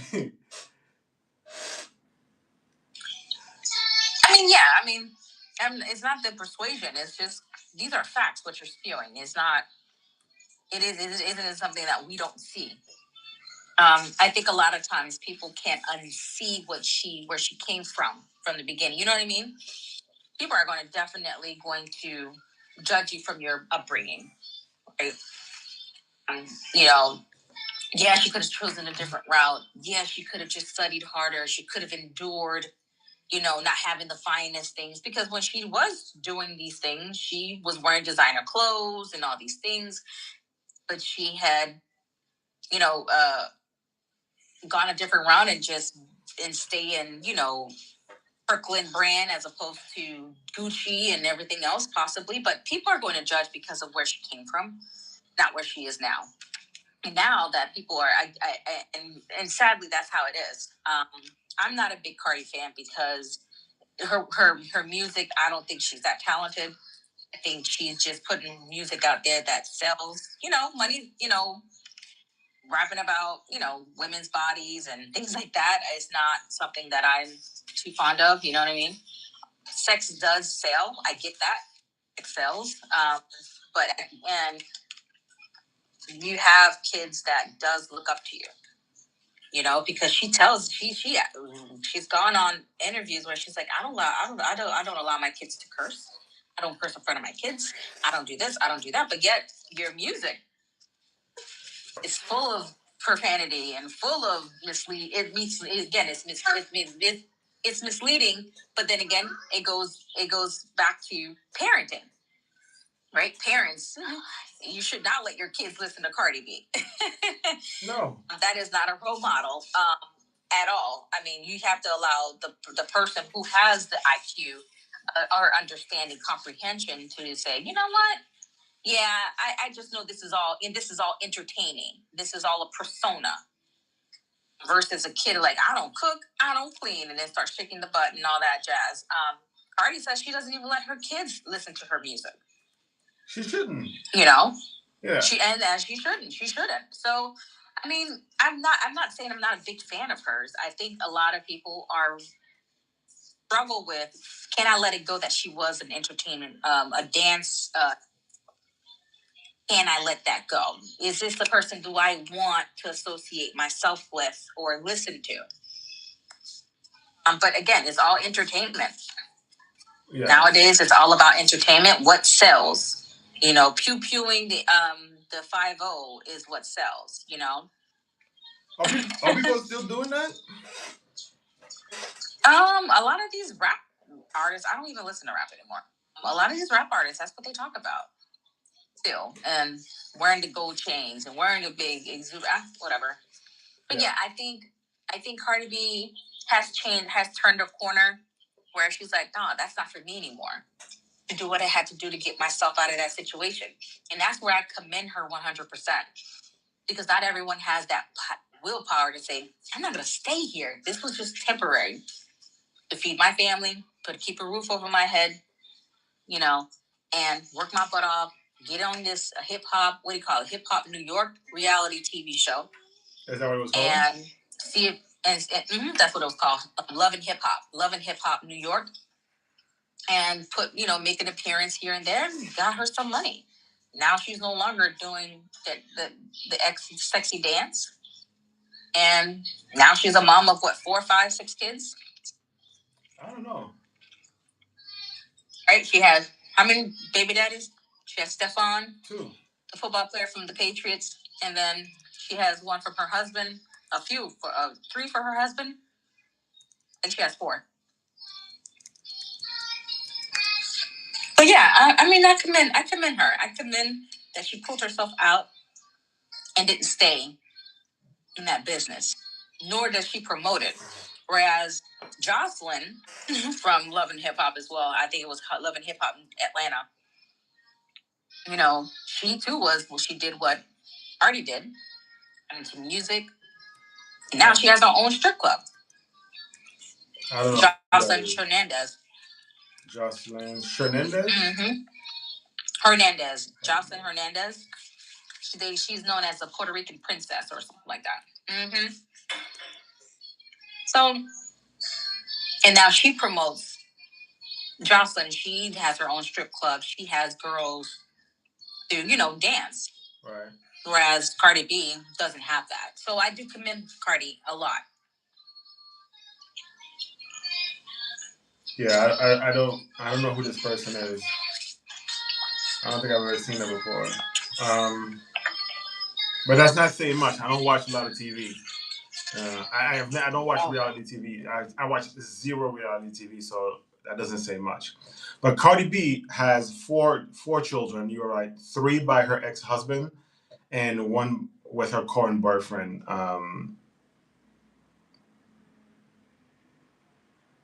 I forget his name. Stephon Diggs. He is the, I think, running back or running back or not linebacker. Running back or wide receiver for the Patriots. Yeah. I think the Patriots traded him in, right? Yeah. I don't know. I have no idea. But are you ready to go see Chris Brown and Usher? Who? Who's you? You? Me? Oh, man. When am I going to see that for? Me and Paul are getting ready to go. I may have to fly to Canada to go see them. First of all, you don't take Paula to watch them hooligans. Paula and I have been chit-chatting offline, honey. We already made plans. Yeah. He brings the bra, I'm bringing the panties. First of all, if you bring Paula to go see these hooligans, man, you're going to be awesome. So, Chris, going to see those 2 guys perform, there's no man out there thinking to themselves, yo, I can't wait for Chris Brown and Usher to come to my city. There's no man out there. The only fellas who are saying, yo, there are 2 kinds of guys out there who saying, I can't wait for that concert. One is the man who loves men. Nothing wrong with that. Do your thing. The other one is single men who know that it's going to be a 90% women in the building. They know all the ladies are going to be in that building prepared if they are either single or they're in a relationship and they might be ready to do something that will violate their relationship. Those are the fellows who are going to that concert. Tundi is going to that concert. Wait, do you think they're going to come to Europe? Because they haven't put the Europe schedule out yet. I don't think they're going to Europe. No?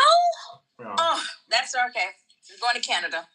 Yeah, they're Paula, make some room for me, please. If the tour is successful, they'll take it across the world.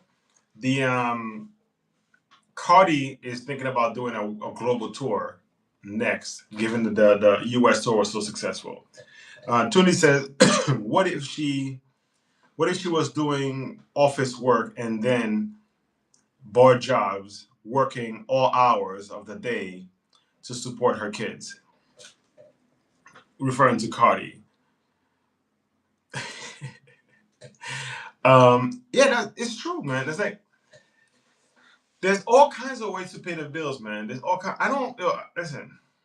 If Cardi, I have no judgments with Cardi, bro. Do what you like. I can't have judgment with Cardi. Yo, first of all, like to double down on what you said, Heaven.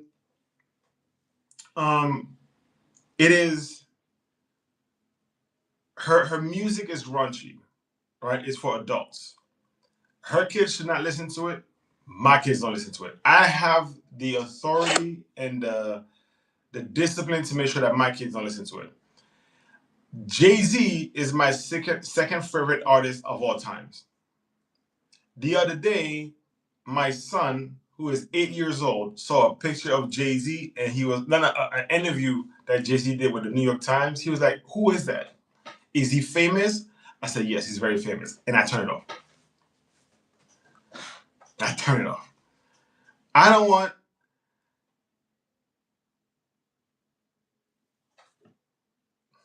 I'm sorry. I just read something that threw me for a loop. I don't want my kids listening to Jay-Z. It's not for children. Just the same way, there are TV shows that and movies that I watch that I don't want my kids to watch. It's not for kids. I don't use profanity in front of my kids. I don't let people use profanity in front of my kids. If they do, I take my kids away so my kids are not exposed to that kind of behavior. I want my kids to have an innocent childhood. And that's cool. There are stuff for children. I forget the point I was going to make. Heaven said something that is utterly disturbing, and it threw me for a loop. Whew. I'm not gonna repeat what she said because it's offensive to mammals. Um, so okay, yeah, going back to the Usher and Chris Brown tour. Chat. I want to know who is going to that tour, and it doesn't start for a while, right? I don't know when it starts. Oops.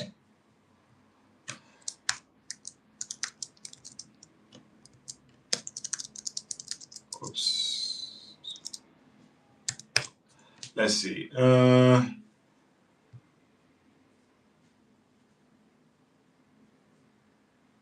So it's in June. That's not a lot of dates. I thought it'd be a much bigger tour than that. That's what I'm talking about. That's why I got to go to Canada. We got to hurry up, Rudy, because Paula's inviting us to her home in Canada, so we got somewhere to stay. Because these tickets gonna be a lot of money. Mm-hmm. Yeah, there's 20 dates. I don't know. It seems like I was not clear. Let me be crystal clear. I am not going to the Usher tour. Okay? If Usher comes around me with them cherries, I'm gonna smack it out of his hand. They're gonna kick me out. You got beat up by Usher. Come on, Mr. Dubois. I can see if he was a real man like T.I. If you were beat up by T.I., I'd be like, all right, but that's T.I. But Usher.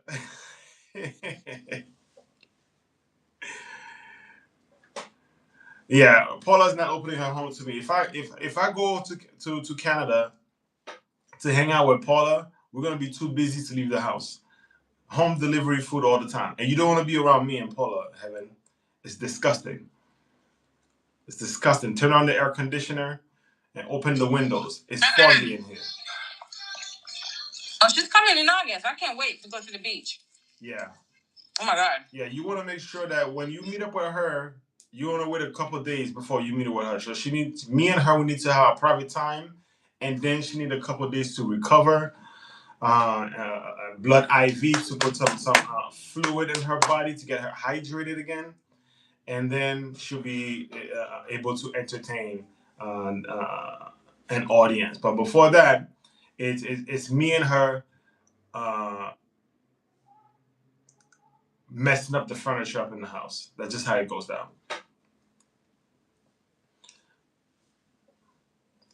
Let's see. You can't even keep a straight face. Look at you. You can't even keep a straight face. She says, "Oh Lord, Beehive."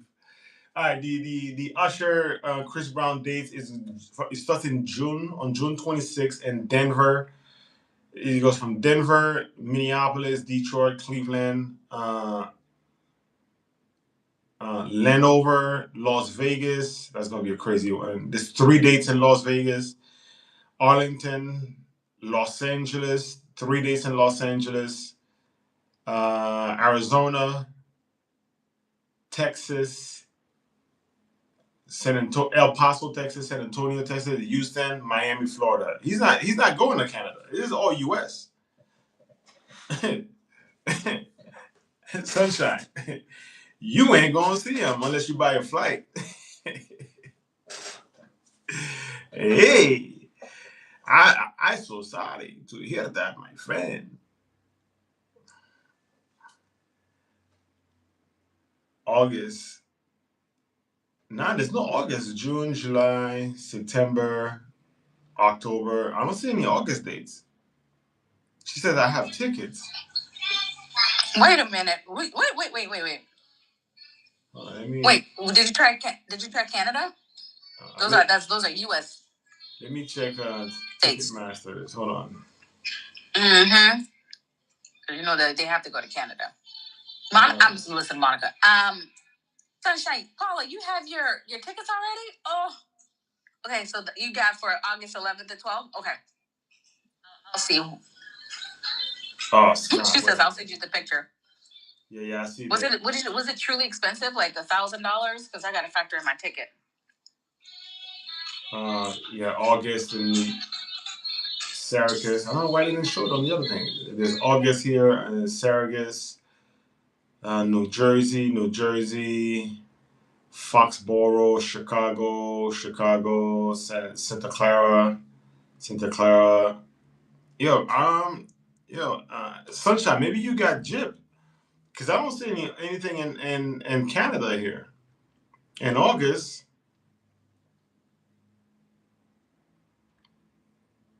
I see New Jersey. You said August what? August the 11th. I don't see any dates on the 11th and 12th.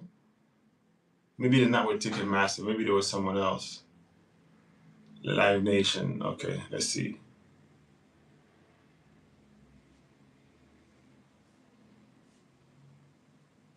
July. There's a lot of. Oh, there you go.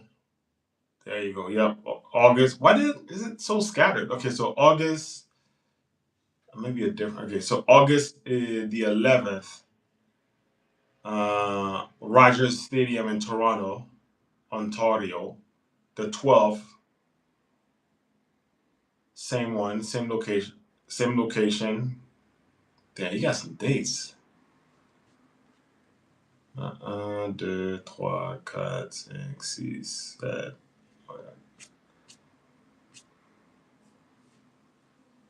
Damn, I got some dates in here, man. 1, 2, 3.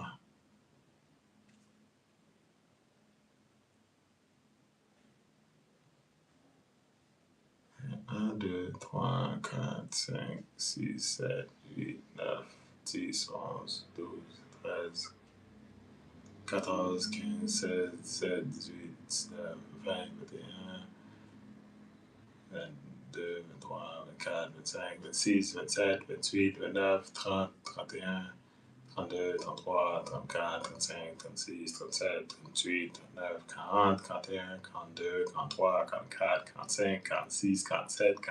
49, 50, 51, 52, 53, 54, 55, 56. Yeah. Combien? 56 shows, 56 days. Dates? Yeah.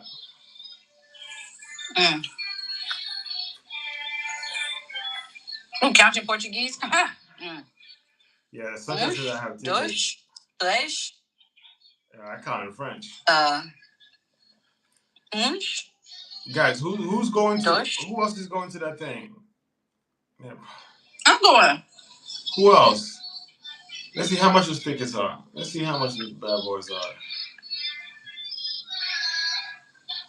Is he starting to Live Nation? I believe so. Yes. I think too, you forget that you speak fluent French. C'est bien. All right, boo, I gotta get going, okay? All right. Whoa. Sounds good. You gonna buy my ticket, Rudy? Is that gonna be my birthday gift? Just $500. Okay, you got it. Nah, somebody lied to you. I ain't gonna. Yo, if you want to see something like Tundi says, $1,000 to watch someone sing, I'll sing for you, ladies, in exchange for a super bar. I can't with you too. Listen. All right, guys, I gotta get going. Okay. I'll see you. La paleshu. Okay. Ciao. Ciao. Listen, guys. How about this? I will pay for the super bar. Tunde will sing, and we call it a happy evening. How about that? Sunshine says, I accept Tunde.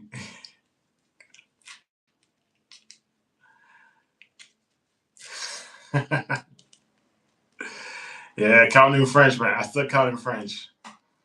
Past 10, I immediately click over to French.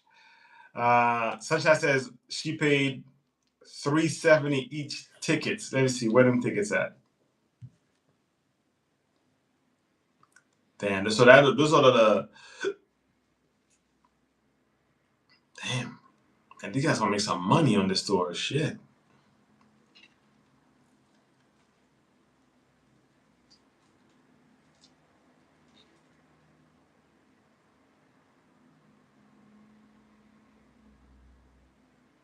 Shit, that's some money. Hey!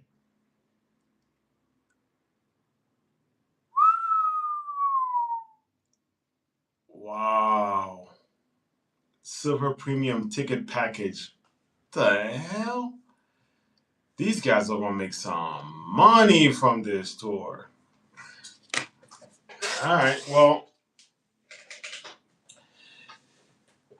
You guys remember this.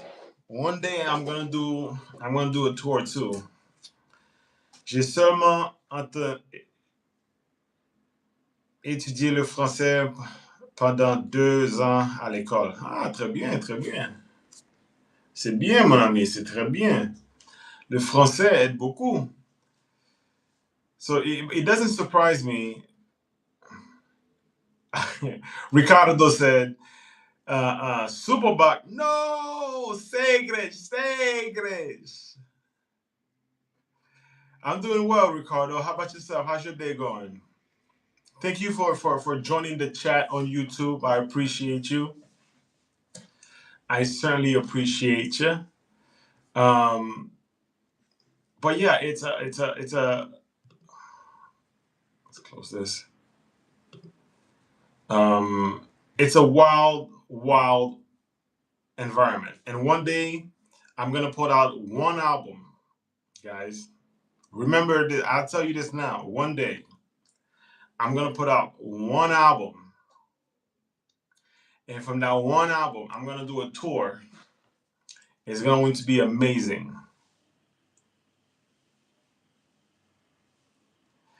Ricardo said, good, brother. Thank you. Just finished work now. Just relaxing a little bit. I appreciate you, bro. I appreciate you relaxing and tuning in to your friend, Rudy, as we unwind together. I appreciate you. Okay? Uh, uh, uh, Dina said, hello from Canada. I am Portuguese, born near Aveiro. How are you liking Portugal? I'm loving Portugal, to be honest with you. I am loving Portugal. Portugal is one of the most beautiful countries in the world. Galaxy says, I'm on the road, but I'm here, my friend. Thank you, Galaxy. Thank you. Thank you, thank you, thank you. And don't forget to stream on YouTube, because that's where it counts the most. But Tony says, are you live again tomorrow? I think I will go live tomorrow. I think my wife is planning some event, not an event, but she's planning to meet some of her girlfriends and to do, the things that they do. And so I will not be attending because, I won't. And so maybe well, let's go live tomorrow during that time. Dina said, "Oh, so happy. You're so lucky to be there. I wish I could go back. Been in Canada for 51 years. Dina. Ay, ay, ay. What part of Canada are you in, Dina? I used to live in Canada myself. Tuna said, because you're not invited? Precisely. Did you have to call me out? No. Did you do it anyway? Yes.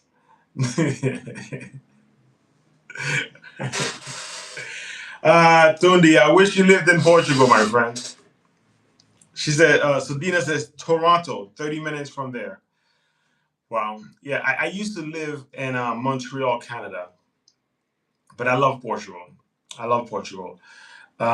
Here's something that most people don't know. Today is my anniversary. Today makes it bonjour. Today marks my 3rd year since I came to Portugal. Year 3. Portugal is wonderful. Dina said, "Happy anniversary! Thank you."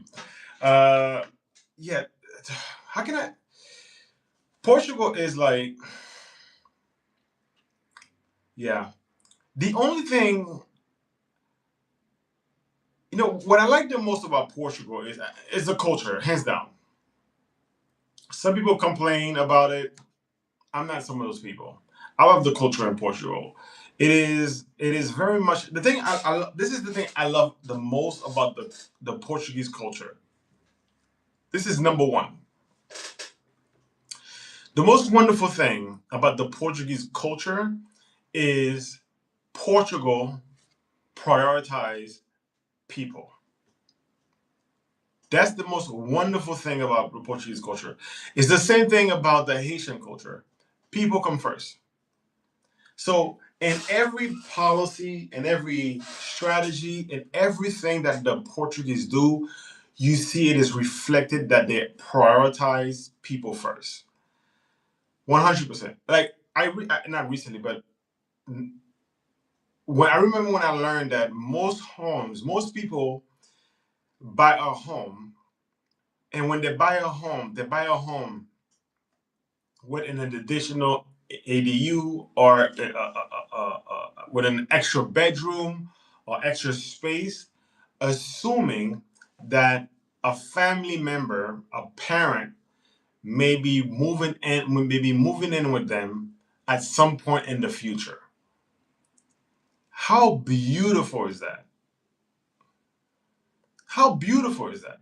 You gotta love that about the Portuguese culture. Dina says, my parents still have a house near Aveiro. They live in Ottawa. I forget how to pronounce that word. Ottawa. They've been in Canada for 60 years. Oof. Aveiro is beautiful. Dina, if you want me to go over there and watch the house for you, you let me know. I'm kidding. I'm kidding.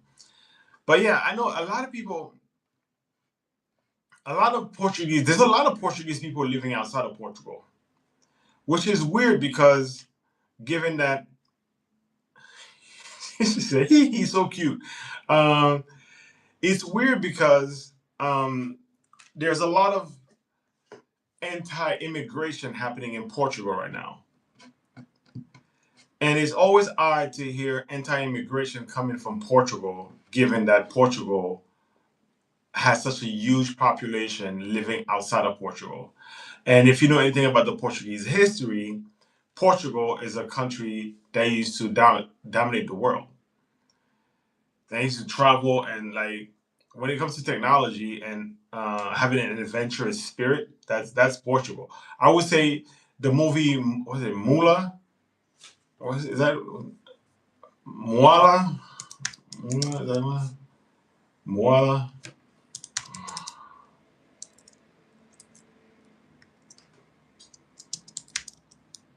Let me do it. Dwayne Johnson.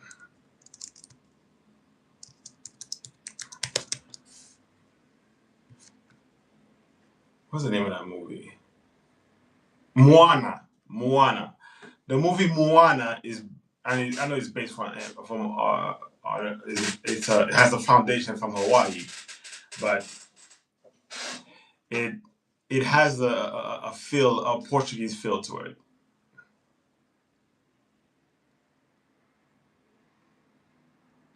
It certainly has a Portuguese feel to it. Um,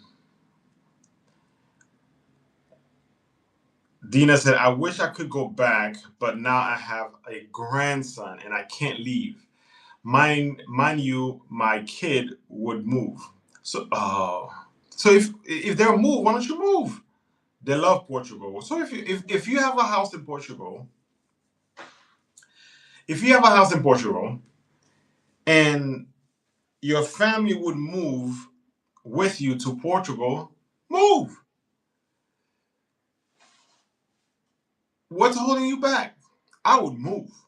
If if Haiti was not colonized and didn't have all of the trouble it has thanks to the foreign influence, and Haiti was on a trajectory like Portugal is, and I had an opportunity to go back, girl, you couldn't hold me back. She said she can't because how old is your granddaughter? What's up, Tundi? How you doing, my man? Yes. Can you hear me? I hear you. I hear you. Excellent. I thought I was on mute. I'm all good. A bit stressed out here at work. There's quite a lot of stuff to do, but I found a little time. I thought I'd come and check your live out. So be a good follower. Thank you. I appreciate you, my man. I appreciate you. Who is stressing you out at work? I will need a first and last name, and I'll take care of the rest.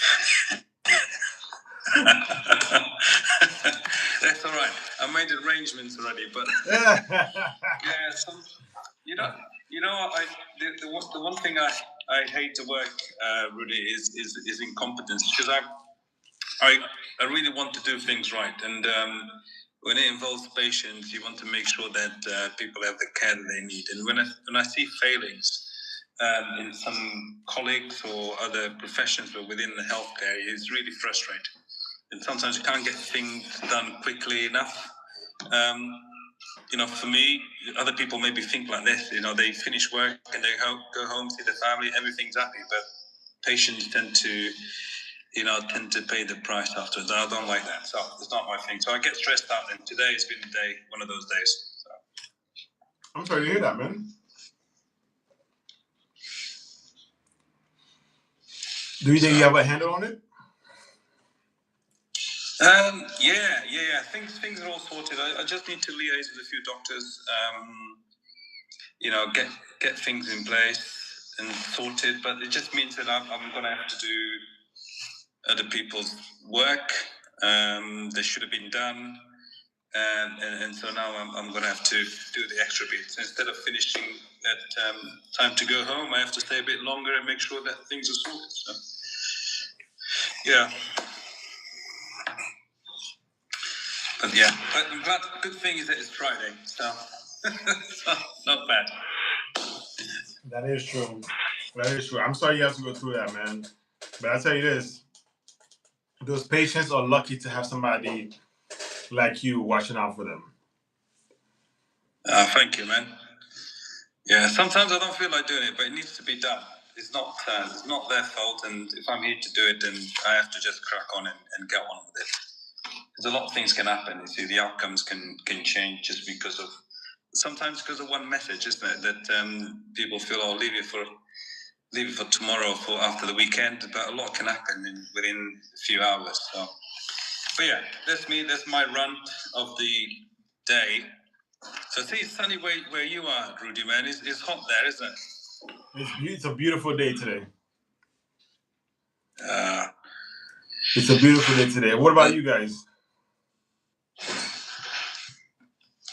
Well, we've got 19 degrees here in the UK today, in Norwich on in East Anglia, so southeast. So the weather's quite good for British standards. So this feels like the height of the summer now. You know, it's only 19 degrees. So. Yeah. I see sunshine's probably still has snow in Toronto or in Canada. 6 feet of snow or whatever. Sunshine. No, a couple weeks ago she went on live and it was beautiful. There was no snow. Oh yeah. Yeah, in Canada they get rid of that. In Canada they get rid of it real quick. Is it? Oh man. Yeah, Canada. Well, it's just effective at clearing up, is it? Effective at clearing up the snow and everything? They are the most effective people on the planet at clearing out the snow and keeping the streets clean. They, I don't know. So in the UK, do you guys have like rotating parking hours or days? So like on, let's say, Monday, Wednesday, Thursday, you can park on this side of the street. On different days, you park on the other side, and like different hours and whatnot. Okay. In Canada, so they have two cars. I wish I could show this to you, but they have two trucks clearing out the streets. So first thing, it's really so they have two trucks and like these little smaller vehicles. So the smaller vehicles, they go on the sidewalk and they have these propellers in the front. It takes in the snow and throws it into the street, right? So it goes all over the sidewalks and clears out the sidewalks and throws all the snow into the street. Then there's a truck that does the same thing as the little truck does, or the little car does. It picks up all the snow and shoves it, but instead of throwing it into the street, there's another car that's telling it, kind of like this here. And the car that's telling it is like a big dumpster. So it's a big truck that just takes in the snow. And as it piles in the snow and the snow gets to the top, that car leaves and another one comes behind it and replaces it and it keeps going. So they literally move the snow into and transport the snow into a dedicated location to clear the streets, and it happens like that. It's like clockwork. Wow, that's very impressive, man. Yeah, that's very impressive. I think here in the UK we're sort of used to the weather sort of affecting everything. I mean, we have a bit of wind. It starts at the fall or the autumn when the leaves start dropping. A lot of the times, trains and bus routes are affected. I mean, train lines get shut down because there's leaves on the tracks. Have you ever heard something like that? no. You get 2 inches of snow and the trains will stop because there's snow on the tracks. The wrong type of rain, for example. It's just ridiculous. Everything's an excuse. And I think, I don't know, it takes time to clear it. It's not very effective. I know that the UK, they're probably a bit famous for getting things sorted and being very organised. Is disorganised. Disorganised, yeah. Not great at all. Yeah, that's unfortunate, man. Why is it this way? Well, I think over the years, public spending has had an effect.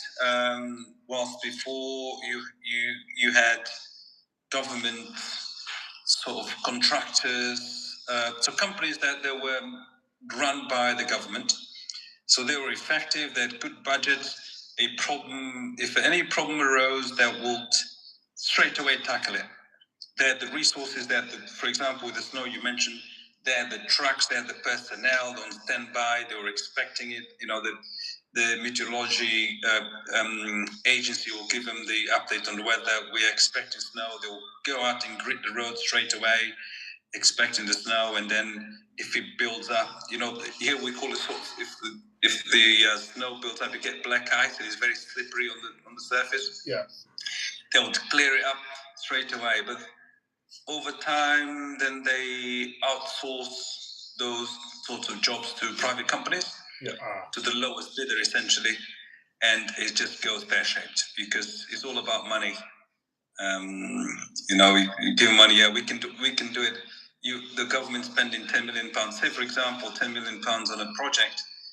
A private company comes in, we can do it with £2 million. Yeah. They go in, take over the contract. They will then fire about 60% of the staff. We don't need 100 people. We can do it with 20 or with 10.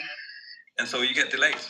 You get delays and you get ineffectiveness and you get all sorts of problems. But because the government's then saving money on these projects, they'll say, well, you signed the contract to run it for 10 years. Now you're going to provide it for 10 years. And we're going to save ourselves, £100 million in doing so. But it affects people. But it's good that Canada's got an effective service that runs like that, Yeah. I got okay. You bring up something that I've been has been marinating in the back of my mind for a while now, because I see that this is happening in Canada and on Ontario, I believe.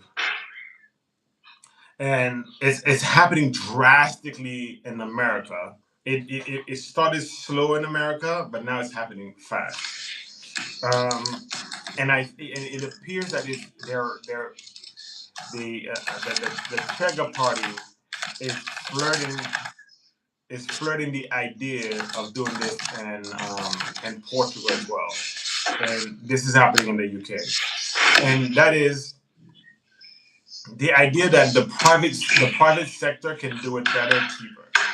So a lot of like essential services in a relative country, people will complain, "Oh, it's not good enough. It's not good enough. It's not good enough." And before you know it, the government starts to say things like, "Well, we need to offset that responsibility to the private sector because they can do a better job at it, and it's going to cost us less money." Blah blah blah. And then people realize that, in my opinion, it's truly terrible. Before it was a minor inconvenience, and sometimes it is bad. But yeah, offsetting that to a private enterprise is often the wrong idea, in my opinion. But I'd love to hear from other people on that. What do you think?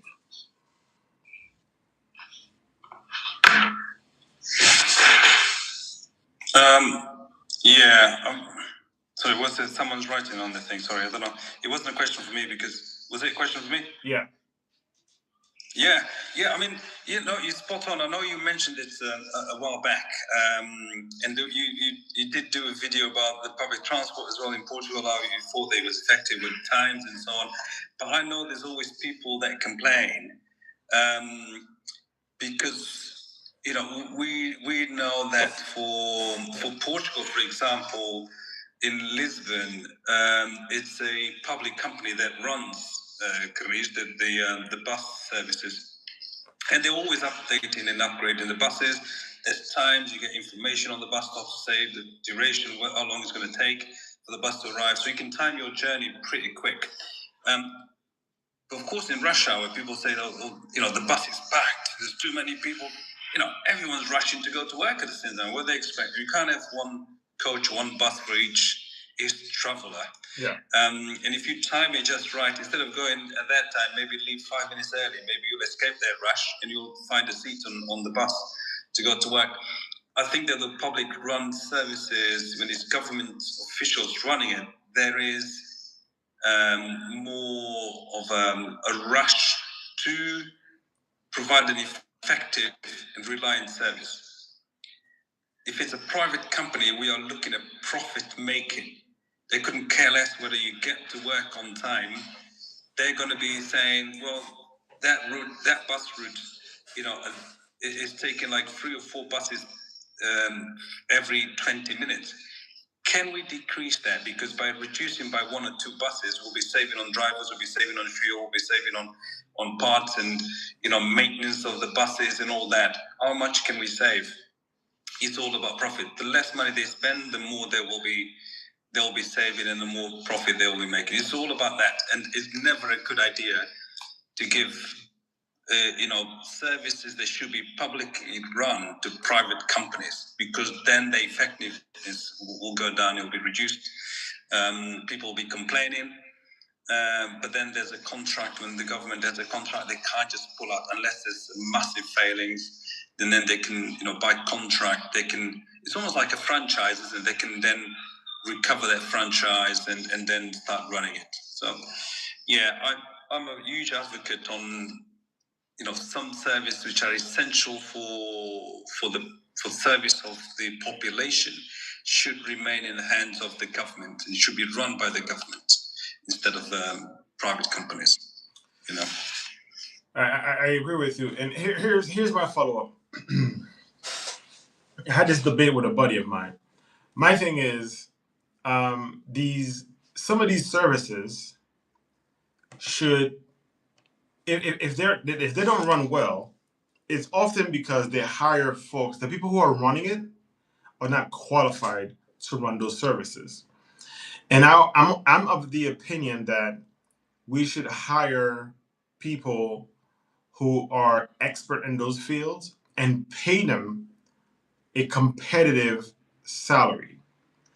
An example of this is not in the endowment, but the fund. Oh man, what is it called?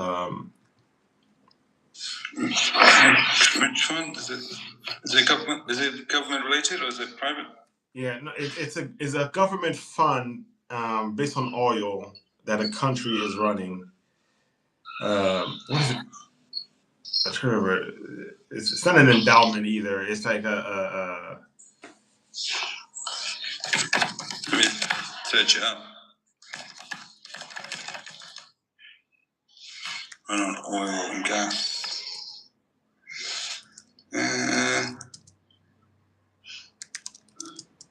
No idea. As soon as I tell you, you're gonna go, oh, I know exactly what you're talking about. Norway. So Norway has a pension. It's not a pension fund, but like Norway has a pension fund that is based on the oil of the country. Okay. Yeah. Right. Yeah. Yes, I think I know what you mean. Yeah. Yeah. And so the guy who's running that fund makes something like $500,000 a year, or something near there, right? He makes a lot of money, high six figures, but he's managing billions of dollars in resources that is being invested and protected for the people of the country. And my buddy believes that he is way overpaid because those are tax dollars. I am of the belief that he should be paid that much because you want him to be incentivized to keep working. You want to incentivize hiring the best, and you want the best person to be incentivized to work hard for you and to stay at that job. Because if he's qualified to do that job, he's probably qualified to work for any other major fund industry. So people are going to recruit him and bring him over. So you're going to lose that employee if you don't pay him well. So how does that connect to our topic of conversation? When I think about the bus lines and all of the government,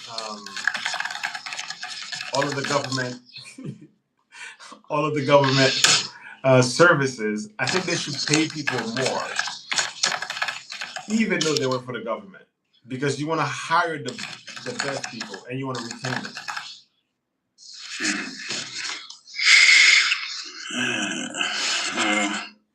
Is it called? I think here in the UK we call it like a sovereign fund, isn't it? There's a fund just for stuff like that. So? Yeah. Yeah, it's interesting. I think it's for bad things, and I know that I don't know if Portugal. I'm pretty sure Portugal has that as well. Although some countries have more than others, and I think the northern countries, Northern Europe countries, are one of the countries that probably have a lot of it.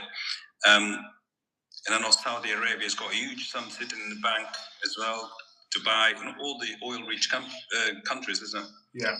I don't know what America's sovereign fund is like. We don't have one. But Britain's got some. You don't. No, I don't know about the UK.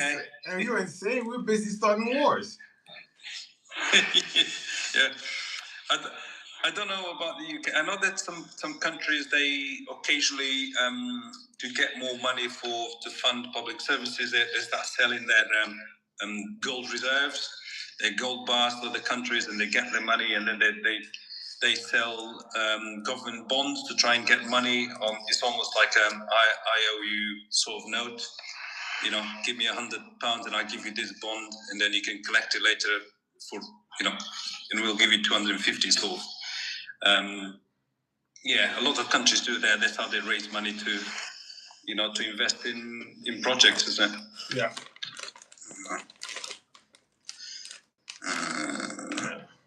But the person who's running the one for Norway gets paid a lot of money. He gets paid high six figures, but he's managing $1.77 trillion in assets. Wow. Right. So the person who is managing or who grew it to that level, that's a talented individual. Indeed. Like Goldman Sachs and CVCs, and there's a lot of private industries out there who would love to recruit this guy to run their business, and they will pay him a lot of money for it. That's right. Yeah. I mean, there's more money than some of the biggest banks in the world, have at their disposal and managing. And this is just the one guy ensuring that money does not go anywhere else. But there needs to be a partnership with the people who run the other finances of the country, because if the finances collapse, then that sovereign fund will have to be used. So it's almost like a partnership, isn't it? It's got to be a really, really good, effort team-wise. Yeah, so that's pretty good. But the Scandinavian countries have always been known for being good at managing their money and their sovereign funds and all that. Apart from the collapse of the banks in Iceland, you've probably not heard of anything sort of major happening in the Scandinavian countries regarding finances. They're pretty good with it.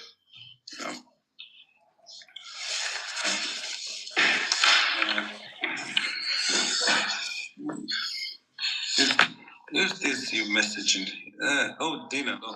Dina, sorry, it's Dina. What did I miss something?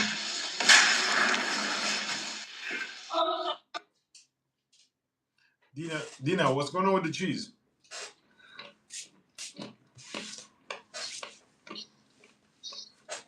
Is she making cheese then, is it? Yeah. Oh, making cheese now. Oh, okay. You're lucky. You're there. You've been spoiled, Rudy. I think you've been spoiled by everyone. She's not in Portugal. Is she? Oh, okay. She's in Toronto. Oh, right. Yeah.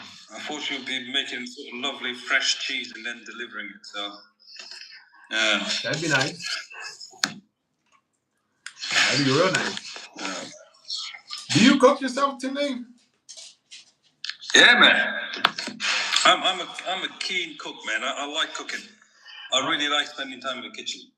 I look at different recipes, and as long as I have my bottle of vino open, I can enjoy a glass or two. I will cook. I'll spend large. I don't mind cooking. I often tell my other half, I said, look, just prepare me, leave it there. When I get in from work, I'll sort everything out. And weekends is the kitchen's mine. Yeah, man. I love that. Like, enjoying cooking and being a good cook, they're two different things. Yeah.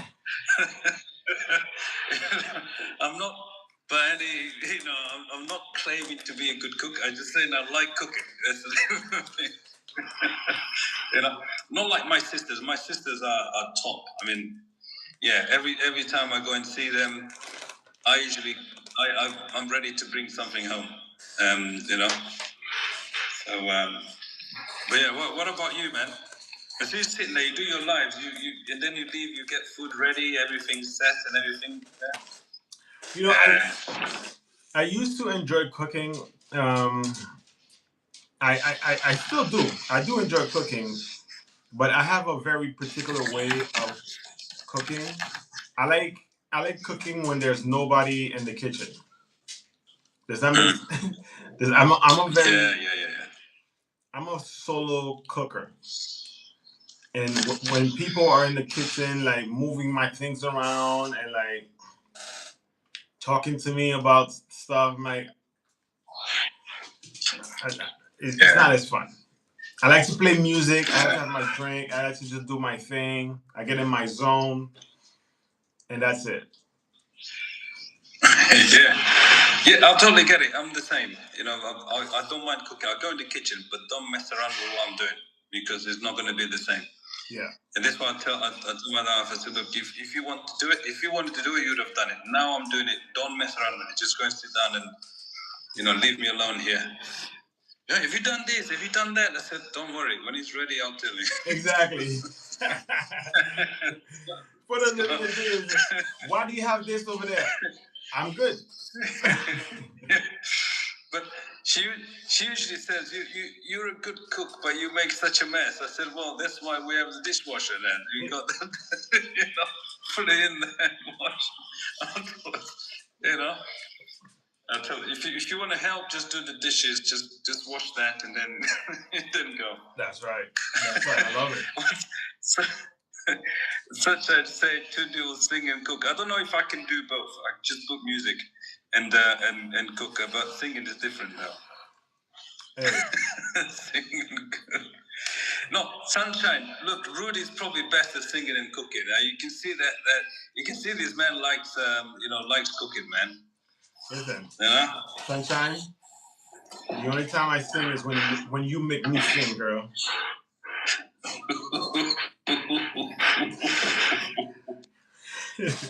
That's the only time I'm singing.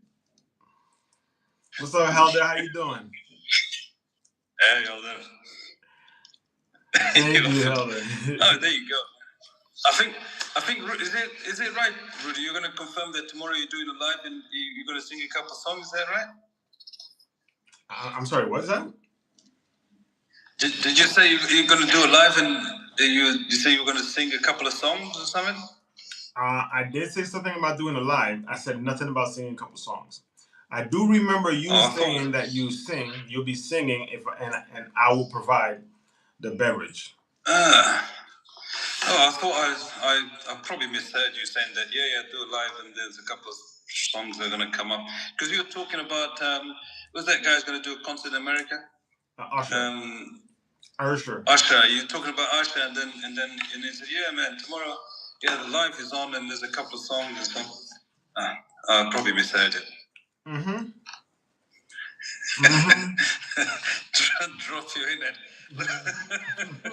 I think Sunshine's not preparing a banner to say "Go Rudy," you know. So. Yeah, nah. Nah, hell no. Good. Absolutely not. Good. Positively no. No doubt in my mind. Negative. Leonardo says where? There's nowhere. There will be no singing from me right now. Oh my goodness. Yeah. Anyway, I'm ready to hit the road. I think I've done my things I needed to do on that the patient and the doctor. So I think I'm going to enjoy the rest of the afternoon, a bit of sunshine. So. Oh, United States turn this time in. Nah, not going. Oh, the keyboard. All right, fair enough. Yes, I was typing because I'm at work and I'm typing. I'm working and enjoying Rudy's company here and everyone's company. So I'm just finishing. So yeah. Well, get home safely. Thank you. Enjoy the productive weekend. I'm probably gonna go live tomorrow. I'm gonna find out what time and I'll post it in the Telegram chat. Yeah, sure. Yeah, looking forward to it. Matter of fact, I haven't seen you in the chat in a while. Everything good? Well, on Telegram. Yeah. Yeah, you see, I think I've not changed. I think I probably need to change my my settings because I don't get. You know, when you get a little bubble on the top with WhatsApp and Instagram and all that. Yeah. I don't get that with Telegram. So it's almost like I don't see it, then I forget, and then it just goes on. So I need to change my settings. I just need to know how to change it. Okay. Which I I can't see how do you change it to get the message warning like we would on WhatsApp. But I'll look it up. Yeah. I just forget, to be honest. It sounds like your notifications is off. Yeah, well, that's it. It's notifications, isn't it? Yeah. It can be done via settings, isn't it? Notifications or allow notifications. Yeah. Is the phone settings rather than Telegram, isn't it? Yeah. Yeah. Okay. That's probably what I was doing wrong. Yeah. All right. I'll look it up and I'll change it. Sounds good. I'm not ignoring you. Don't worry. No, I know. I won't ignore you, Rudy. I know. We're like, we're like triplets. I have a twin brother, right? Yes. So you're now part of that group. We're triplets. I don't look like my twin brother. Okay. We're non-identical. But I'll put you on that group without triplets, man. You know what? I love it. I got you, brother. I love it. We'll watch the triplets will be watching the game tomorrow. That's it. Yeah, I love it. Excellent. Right, man. Love you and leave you, yeah? Sunshine. Always nice to... Sorry, Rudy, I don't mean to hijack your life. Good. You're good. Sunshine, always nice to see you, man. Your messages just put a smile on my face. Don't worry about Rudy, man. I'm here, if you need anything, just... Hold up. One message. Hold up. You're the... Yeah, what is this? She said you're the rest, Tunde. You're the rest. No, she said you rest, Tunde. No, she says you're the rest.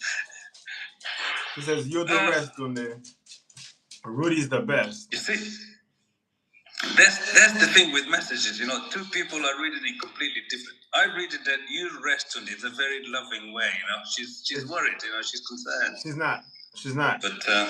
But you said she's being dismissive, like yes. you're the rest. Yeah. You see? Yeah. Sunshine, I think you need to step in. Oh, you see? No, I told him to rest. Yeah, why'd you have to say that, Sunshine? Why'd you have to clear it up?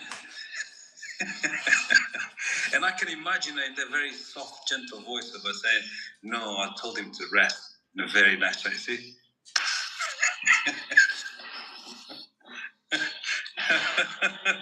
Oh, you can step in. You will step in, Sunshine. No, you're the man, Rudy. You're the man. She says, yes, Tunde. She said, yes, Tunde, you know me well. Ooh. Well, you should know she's going to see Chris Brown and Usher. So she's... No, don't go and see Chris Brown. Don't see Chris Brown. Just look at my picture. That's enough. Why look at Chris Brown? I'll sing as well. Hey, that's what. Apparently, we're not good enough for her, man. Yeah, man. I'll sing. You know what? I'll even throw in Rudy. Rudy, do you want to be one of my backup singers? And just the background, just dancing stuff. Where you go? Do up.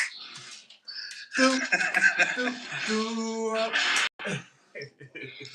No. Better not to sing. Just do the movement. Yeah, don't sing.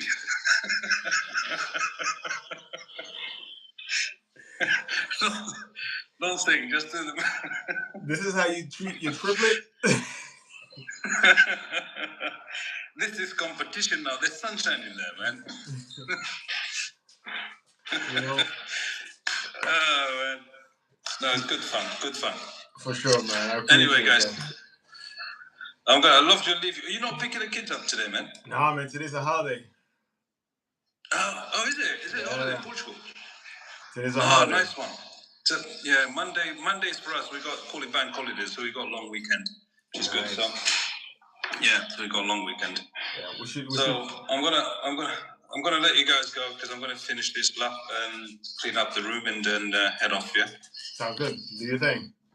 Yeah. Thanks for the company. We'll see you tomorrow. We'll catch up tomorrow on the live. Okay. Yeah. Perfect. All right, everyone. Sunshine. Goodbye.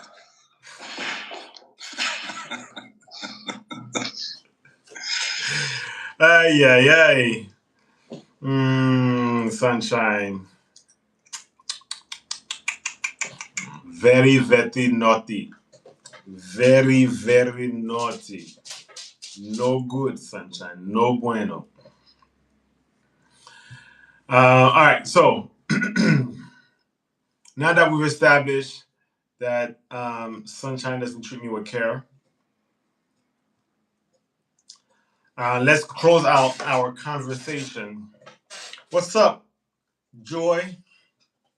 How you doing? I haven't seen you in a while. What the hell? Holy smoke!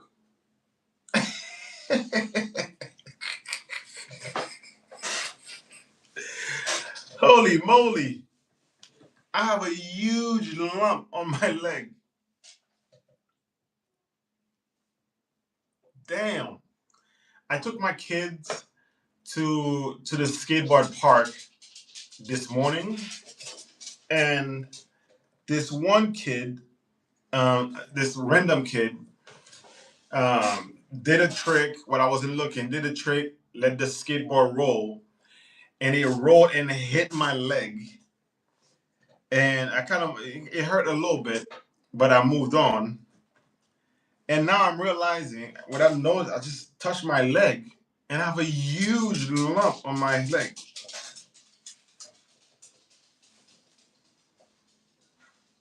It's like the size of a fist sticking out of my leg.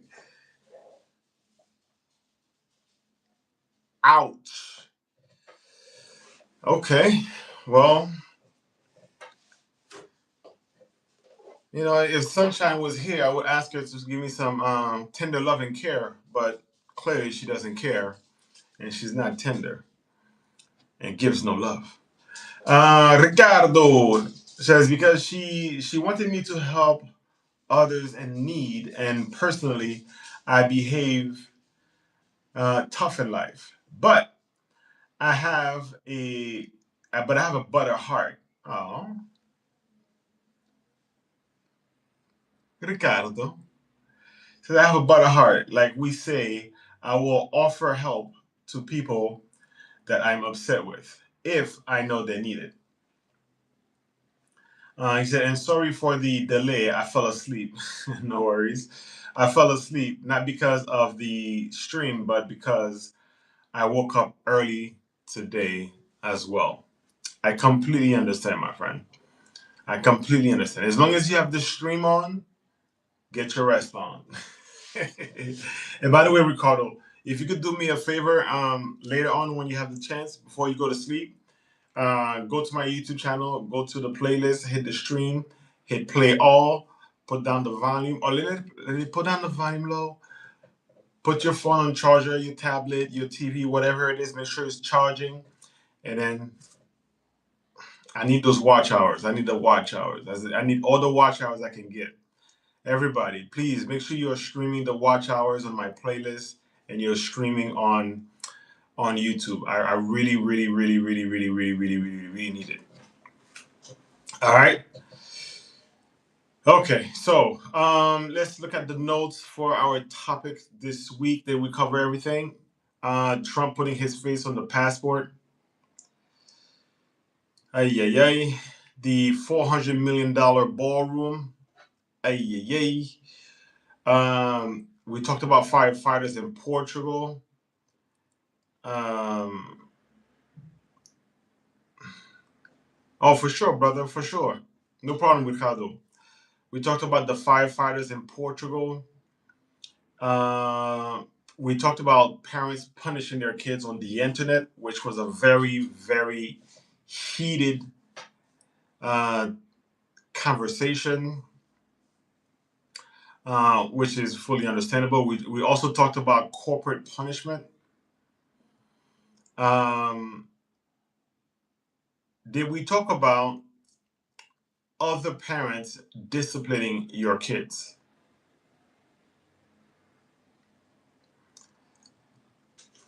Maybe we should discuss this a little bit more. We're gonna hang on for another 18 minutes. We'll do 18 minutes. Now,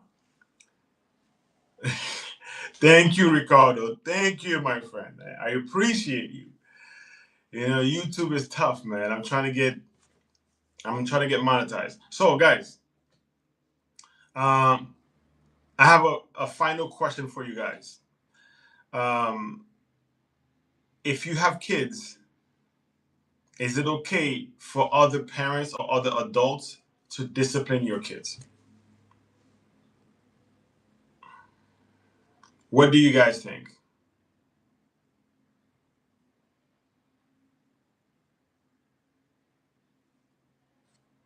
Is it all right for another parent to discipline your kids? Sunshine, love them.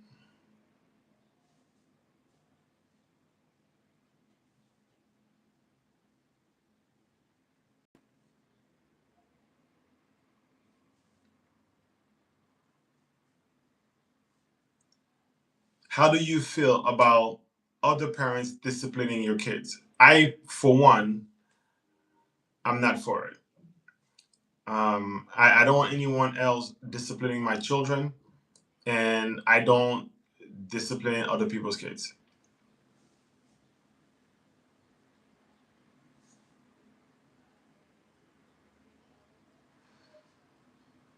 So I'm looking this up for you guys.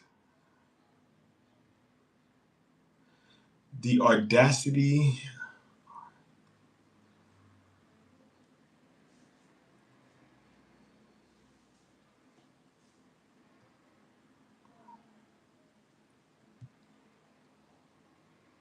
Yeah, it's always a mess with these guys.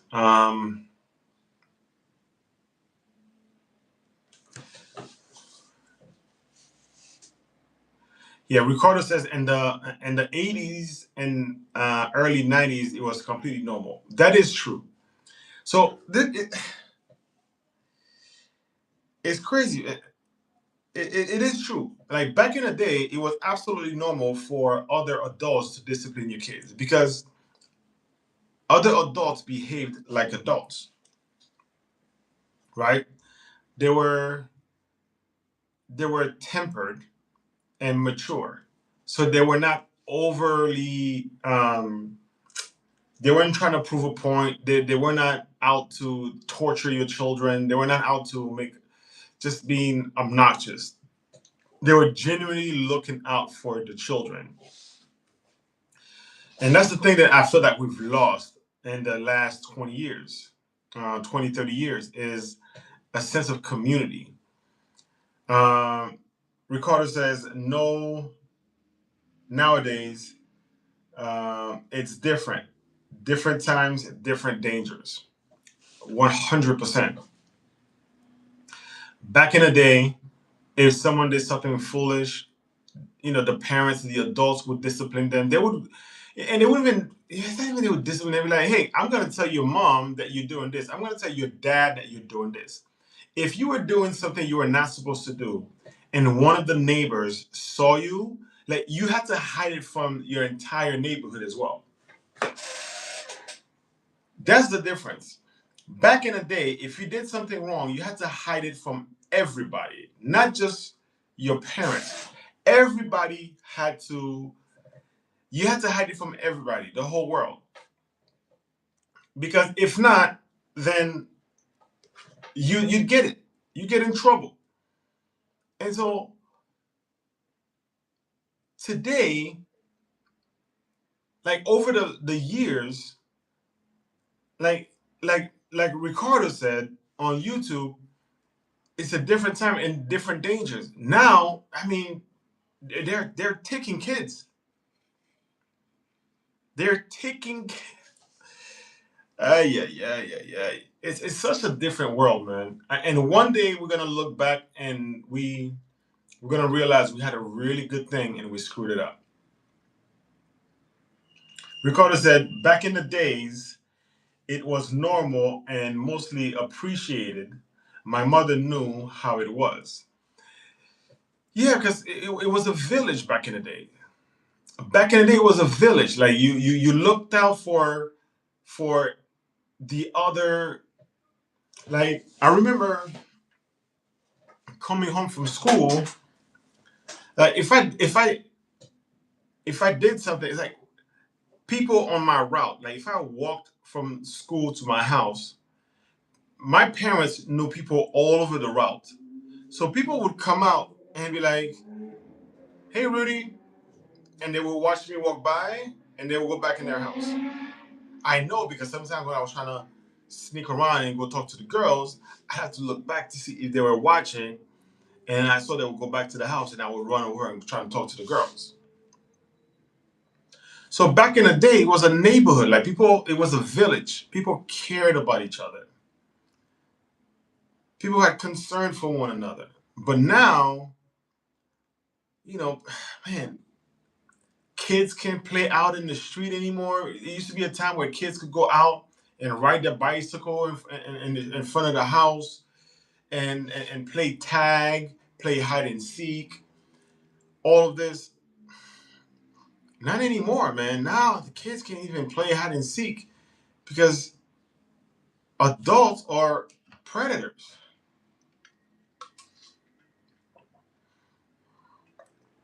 What's going on?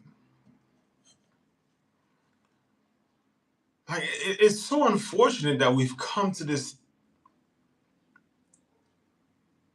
horrible conclusion.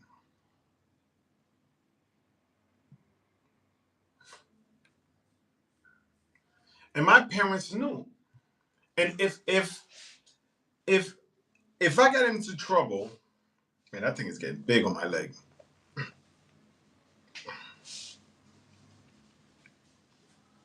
If I got into trouble and someone knew that I did something wrong and punished me, like scolded me, they would immediately then tell my parents, and my parents would be like, "Why did you do this?" And I'm like, "Well, so and so said I blah blah blah." I was like, "Yeah, you deserve it. You deserve it. Why were you there in the first place? Why were you like?" They assumed that that parent had good intentions, but today is different. So let me ask you guys, for the parents out there, for the people who have nephews, nieces, and who are guardians, how would you feel if another adult disciplined your children? And would you discipline another person's kids? How do you guys feel about it?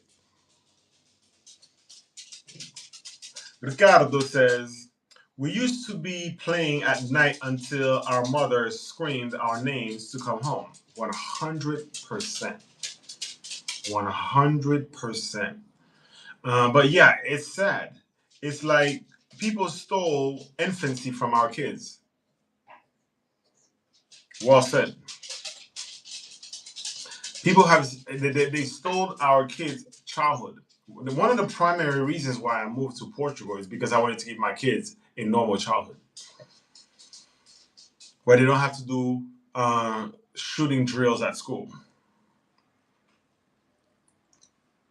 That is one of the primary reasons I moved to Portugal. I don't want my kids to have to go through that now. No way, Jose. And so, Ricardo, chat. Vivriato. Olá, Vivriato. Tudo bem? Hey, Lily, Maria. Would you discipline somebody else's kid? And would you allow another person to discipline your children?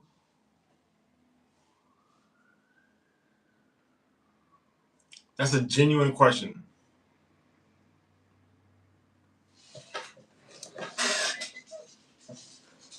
I mean, things are so bad right now. The en- the entire country in the U.S. are going on a strike.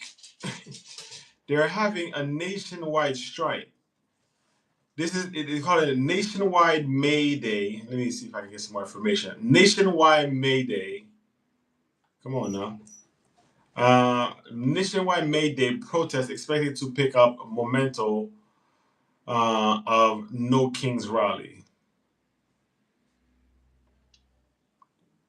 How many people are on strike today? Wow. Is it really? Organizers say more than 500 labor unions, student groups, communities, organizations, and other groups will participate. One of those student groups, Sunrise Movement, which bills itself as young people fighting fascism to win a Green New Deal, said that more than 100,000 students were expected to miss school in what it called a strike. This is what I'm talking about. 100,000 kids are going to skip school today to strike in order to protect their futures.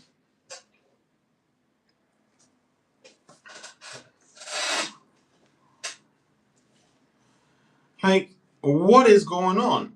How many people do I expect? I mean, just 100,000 students alone. So, um, the National Education Association, the nation's largest labor union with 3 million members, is a key organizer of Friday's protests. NEA President Becky Pringle told NPR that the message this year is that the country should be focused on workers over billionaires. Well said. Well said. Damn, man, the country has gone to, man, they just destroyed it. Look at what they did to our country, guys. Look at what they're doing to our world.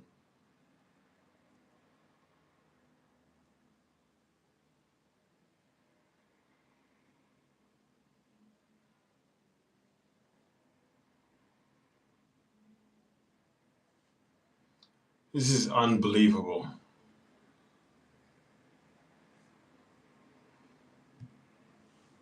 Unbelievable.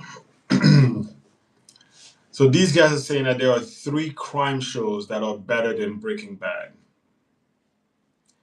They say number one, Pinky Blinders. I completely disagree. I try to watch Pinky Blinders. I try to watch it. I couldn't understand what they were saying. After like the third episode, I just quit. I couldn't understand what they were saying. I don't even think I made it to three episodes. Broadwalk Empire, which was a good show, but it is nowhere near as good as Breaking Bad. But it is a good show. Broadwalk Empire. What's the third one? The Sopranos. Nowhere. No, nothing is better than Breaking Bad. The Sopranos is very very good, very very good, but it's not Breaking Bad. It's 2 different things. I don't even know. They should not have. It got me to click on it, but um, negative.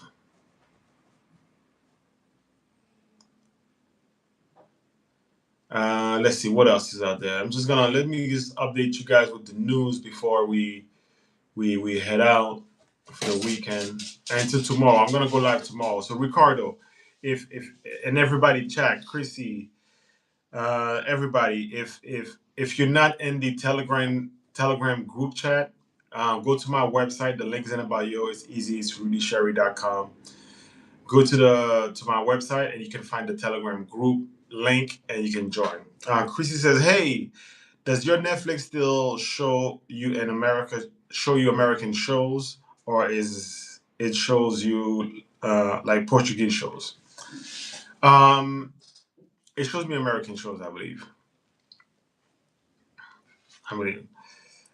Because I have it set as an American, not as a Portuguese, and so all of my shows are in English, and everything is kind of Americanized, I guess. Um, that's something that YouTube needs to learn from. I don't know why, but YouTube oftentimes will give me like the commercials will be in Portuguese, the product like in Portuguese and all this stuff. Like I don't know why you're running ads in Portuguese to me, while literally 100% of the shows I watch or everything I watch on YouTube is in English. Christy says, "Oh, because when I was in Paris, I tried to log into my Netflix. It was only showing me French shows. That's interesting. I don't know why. I don't spend too much time on Netflix because I have something else. But my mother-in-law has Netflix. I think that's her primary um, channel for content. So I'll ask her and double check, and I'll update you in the Telegram group chat. Um, but yeah, I use a different platform to for shows and movies, and it's really really good. That's all I say about that. That's all I say about that. All right. So what else is going in the news? Oil prices fall after Iran sends updated peace proposal to mediators in Pakistan. Um, I call BS. They always come out with these things on Friday. Have you noticed that? Yeah, no problem, Chrissy. I can show you when you get out here. Make sure you have an Amazon Prime stick. The stick that you plug into your TV.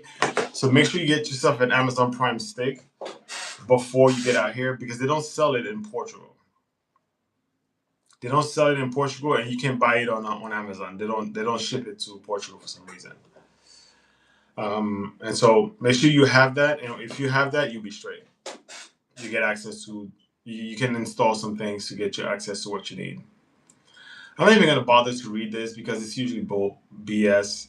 They're saying that oil prices fall after Iran sends updated peace proposal to mediators in Pakistan. I think that's probably nonsense, given that it's Friday. It seems like every Friday, something comes out, and they're like, "Oh, this person said this, and that person said that." They always manipulate the market on Fridays. So um, I don't believe you. You need more people.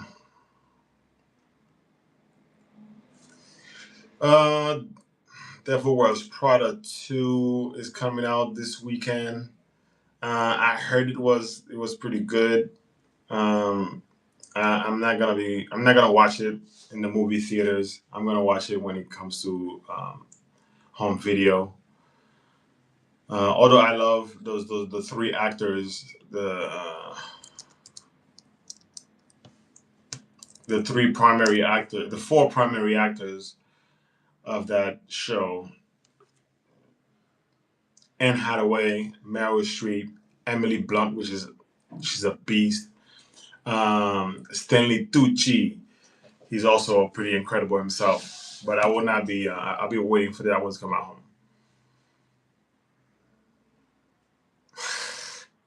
Ricardo said, "Okay, okay, okay. I know those providers. Yeah, man. You have to. They one of my one of my closest friends. He has he's a huge Apple fanboy, right?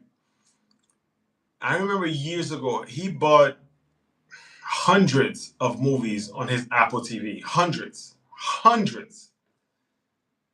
He spent thousands of dollars on it. And years later, Apple renegotiated their or left their contract with those providers, and all of a sudden, overnight, just like that, all of those movies disappeared, and he didn't get his money back. So these guys, they don't care about the customer. They don't care about us anymore. They don't care.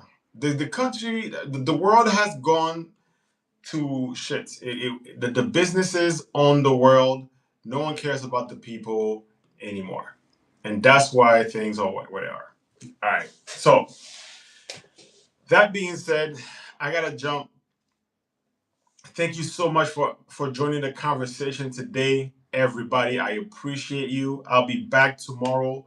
I don't know what time yet, so if you're in the Telegram group, I'm gonna let you know in the Telegram group. If not, you will find me every weekdays right here at 2 o'clock Portugal time. Uh, right here on YouTube and TikTok. I prefer you go on YouTube. It would really, really mean a lot to me. But thank you so much, everybody, for joining the conversation. Much love. Have a wonderful weekend. I will see you tomorrow or Monday. Many blessings. Um, Always remember, take care of each other and take care of yourselves. See you on Monday. Ciao, everybody. Yeah, yeah, Ricardo. It's messed up. 100% messed up. He lost so much money and he couldn't do anything about it. Yeah. We'll talk more about that on Monday. Ricardo. Ciao, my friend. Ciao, everybody. See you next week.